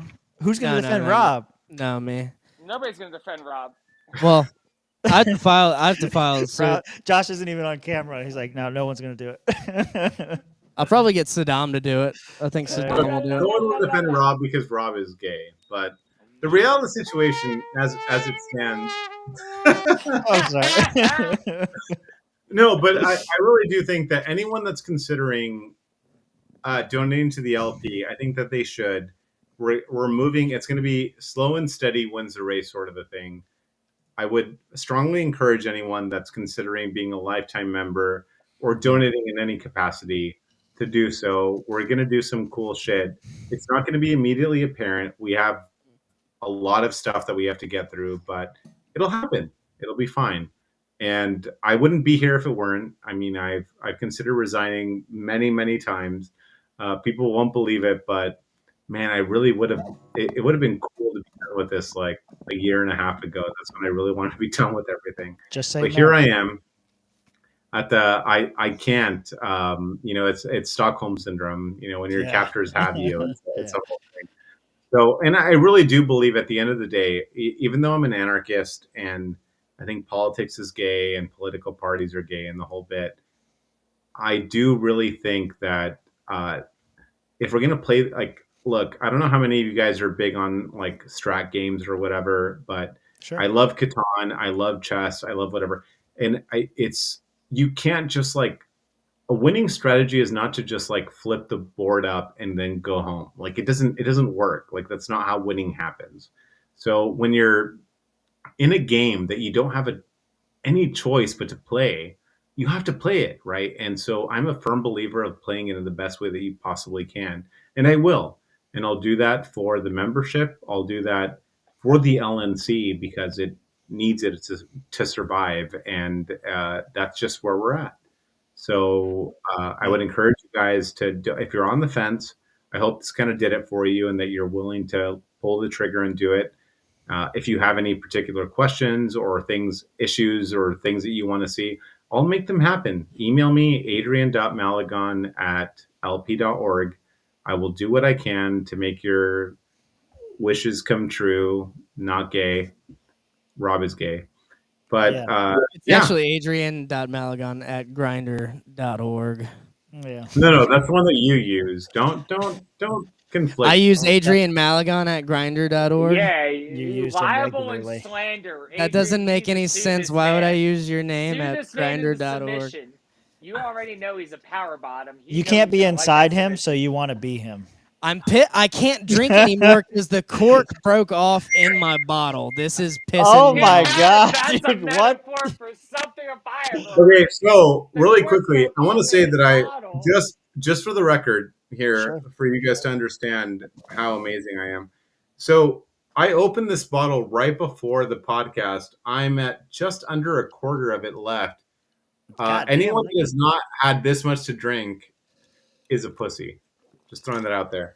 And I will also throw out that one of my best chaired conventions, actually my only chaired convention, was a bottle of Scotch in California, where former Region 1 Representative Adam Heyman came up to me. He was at that convention. He came up to me and he said, "Dude, did you just chair a whole, how did you do that?" And I said, "That, I mean, I'm just me." And he's like, you've had a bottle of Scotch. Yeah. And I said, I'm just amazing. I'm sorry. It's the brown and I say. Yeah. It mixes well. Also, I'm an alcoholic, so it works. Yeah. You gotta be to get through all this bullshit. You gotta be able to just chill, have a good time. I will say, in all honesty, all joking aside, outside of Rob, because fuck him, but Tim and Josh, I will say the fact that you guys follow LNC, I know it's probably hilarious and the whole bit, but the fact that you guys follow LNC drama and stuff from the outside looking in is amazing to me that you guys would do that. I mean, I don't want to do it. That's very sad. It's watching. Let's be real, okay? Fucking chimps try to play chess. Because every so often you watch one of them fucking try to move their pawn around the board like a queen. And when somebody goes, "Hey, you can't do that," they go, "I'm a master strategist. You don't know what you're talking about. I'm the greatest. This is a master strategist." Well, that's true, but also you have to remember that Rob is the queen. So, if you move him, you can't escape. And just like that guy that won the chess championship a couple years ago, I was wearing a smart butt plug at the time. What? I remember that video. Yeah, that was actually wild. Okay. At least he knows what I'm talking about. Yeah, I knew exactly. That's fucking funny. Allegedly, this guy who won the chess championship of the world was like getting signals from his butthole to win He was wearing a vibrating butt plug. It's like he hovered over a piece and Yeah. if it vibrated. Okay. Which, if you're ever wondering how, butt plug. yeah, if you're ever wondering how I'm voting on the LNC, just that's how that's how I get my votes. Apparently, You're always thinking of them down. I thought it was weird. I will say, so for Josh, this is already it should go without saying. Rob is a piece of shit, so fuck him. But Tim, I've never met you in person. I've never had the pleasure. If you come to, if I see you at convention, I'll see you in Grand Rapids for sure. He's gonna come. I would. I'd love to buy you a drink and just like shoot the shit with Tim's you, man. Of course, man. Yeah. For Josh, it's already a done deal. Rob is gay, so fuck him. But you two, because I don't have to serve with you on the LNC and I get to talk to you like normal people. Sure. Yeah. Rob will probably be in the Shire trying to like jack off a fucking like wizard or whatever. But you guys, I'd love to buy you a drink and like shoot the shit in Grand Rapids. So. Oh yeah, we're definitely Hand off the white for a reason. There. Listen, we're definitely going to be in Grand Rapids. I like the plan is for episode 200 in Grand Rapids, and there's gonna be some torture and punishment involved. God. And I know I've kept you guys like way past what you thought. That's all good, man. I don't care. Yeah. I'll always come back. Whatever you guys want, I'm down. I'll make it happen. So no, we're good, man. This is this is usual poker I know it's time. late for you guys, but I'm still here for whenever you want. No, we're gonna go play some poker. That's what we need to do now. After every show, we play poker in the Discord. So if you want to do that, come chill with us. Poker. Motherfuckers playing poker and shit. It's like really trying to get removed from the LNC. It's amazing to me that an at-large is like, let me show you why I shouldn't be on the LNC. Listen, bro, remove me. Dude, I swear. Please. Make my day. I hope you fucking do. Listen, I hope you fucking do. If you want to get on the inside jokes, you want to know where the puppet came from, the backstory, all that stuff. That's why you got to join the Discord. That's where all the action happens. Adrian, this is the segment we lovingly refer to as butt plugs. Any butt plugs for the show? You can follow me on I say Twitter, but it's X now or whatever. It's a porn site. Yeah. At Adrian F. Malagon. I'm sometimes funny. I have some bangers every once in a while. It's fun. I don't really use any other social media. If you're in California, definitely go to ca.lp.org. We're going to have our convention. It's going to be announced on the 17th. So we have a next meeting on the 17th, February 17th. It'll probably be toward the end of July. So definitely check that out. I don't have any other websites. I don't have any Shell LLCs yet, but I might. It's not taken.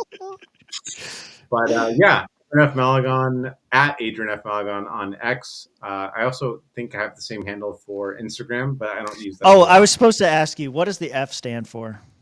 Faggotry? No. So that's actually my middle name. Okay, so fun fact. Francisco. No, so this is fun. So so my mother was not a bright woman, and we thought, I'm not even kidding. I wish I was, but I'm not. So she thought it would be a placeholder for whatever she wanted it to be later. Oh no! It's not. My social security card, my birth certificate, it's all F. That is my legal middle name. As I was growing up as a kid, I used to like fuck with people all the time and just give them a different name. So it'd be like Frank, Francis, Frederick. Whatever. Wait a minute. Are you telling me that if I check your ID in Grand Rapids, it's going to say Adrian F? There's not going to be a Frank or Francisco or none of that? Correct. I can show you my I can literally go grab my birth certificate. I don't want you to dox yourself. We'll do it on episode 200. That'll be no. So I'm just gonna say I can confirm. But I will say it's F.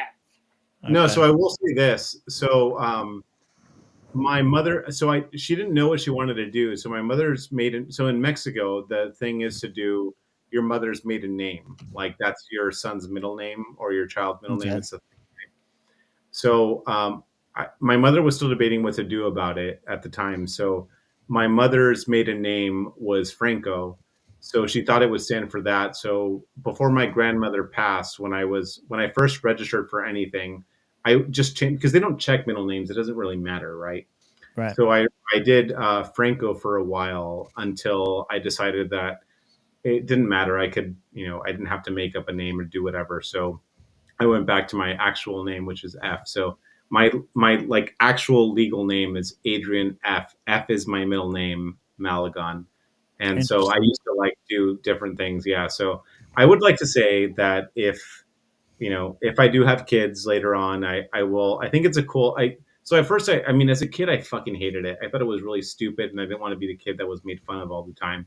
But if I do have a kid, I think it would be a cool tradition to pass on to at least one of them, to give them just like the initial as the name and then go from there. My name is F. It doesn't, so it literally, my middle name is literally the letter F. But there are some things, so I've heard, like, it's been a funny thing where they found out, like, oh, it's Franco, and it's like, it's not, but I registered that when I first time, yeah.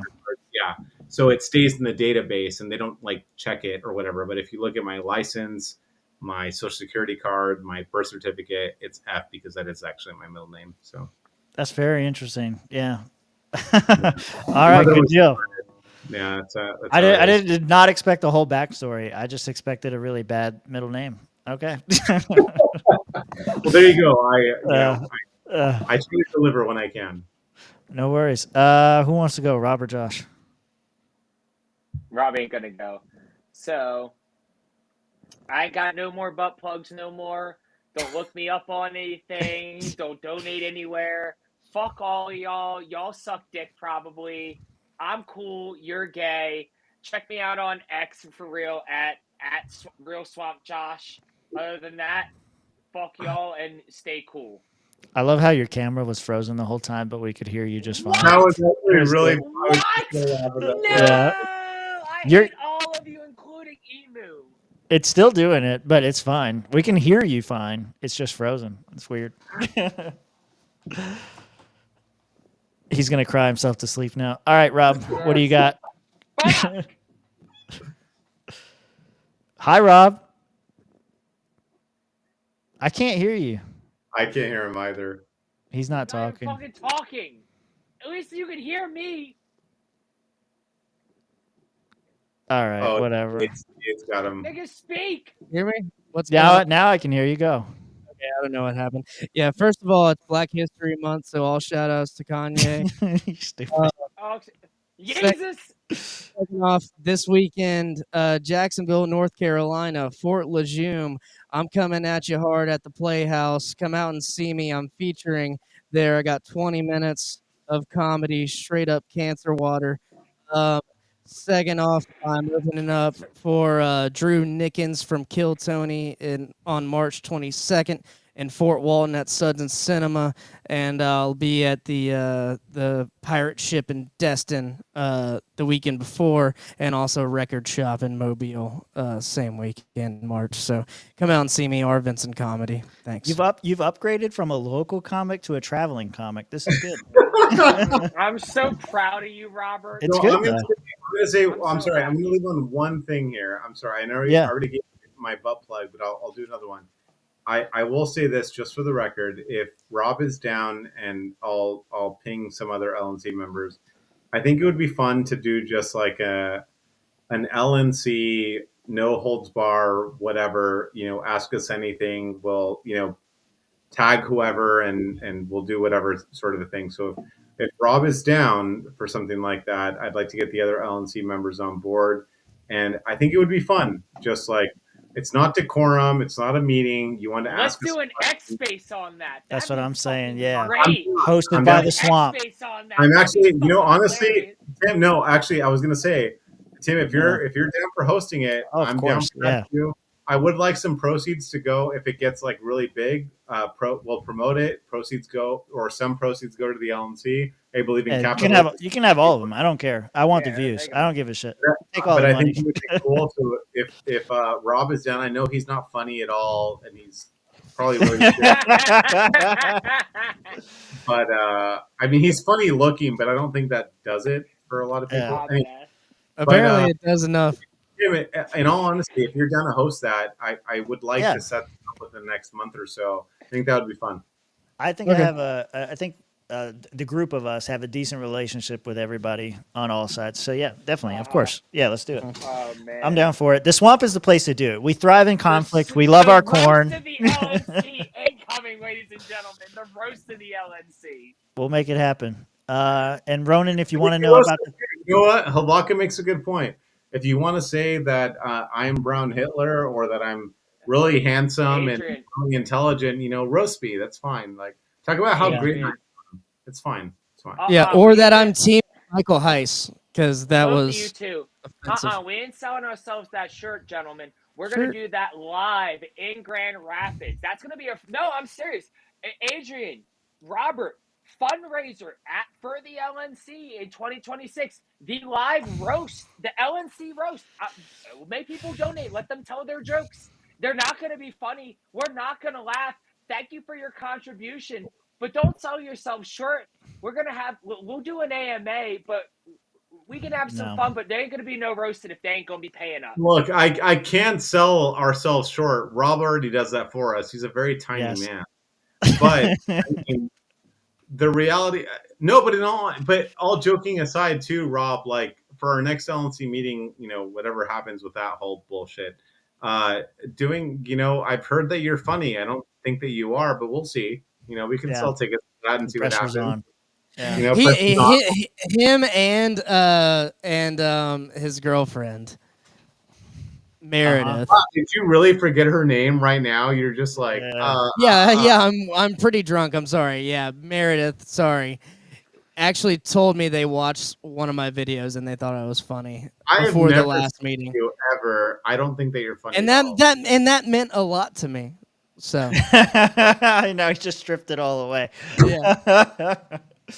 Well, look, everybody, we'll see you next Tuesday. Come join the Discord, hang out, play poker with us. We'll have a good time.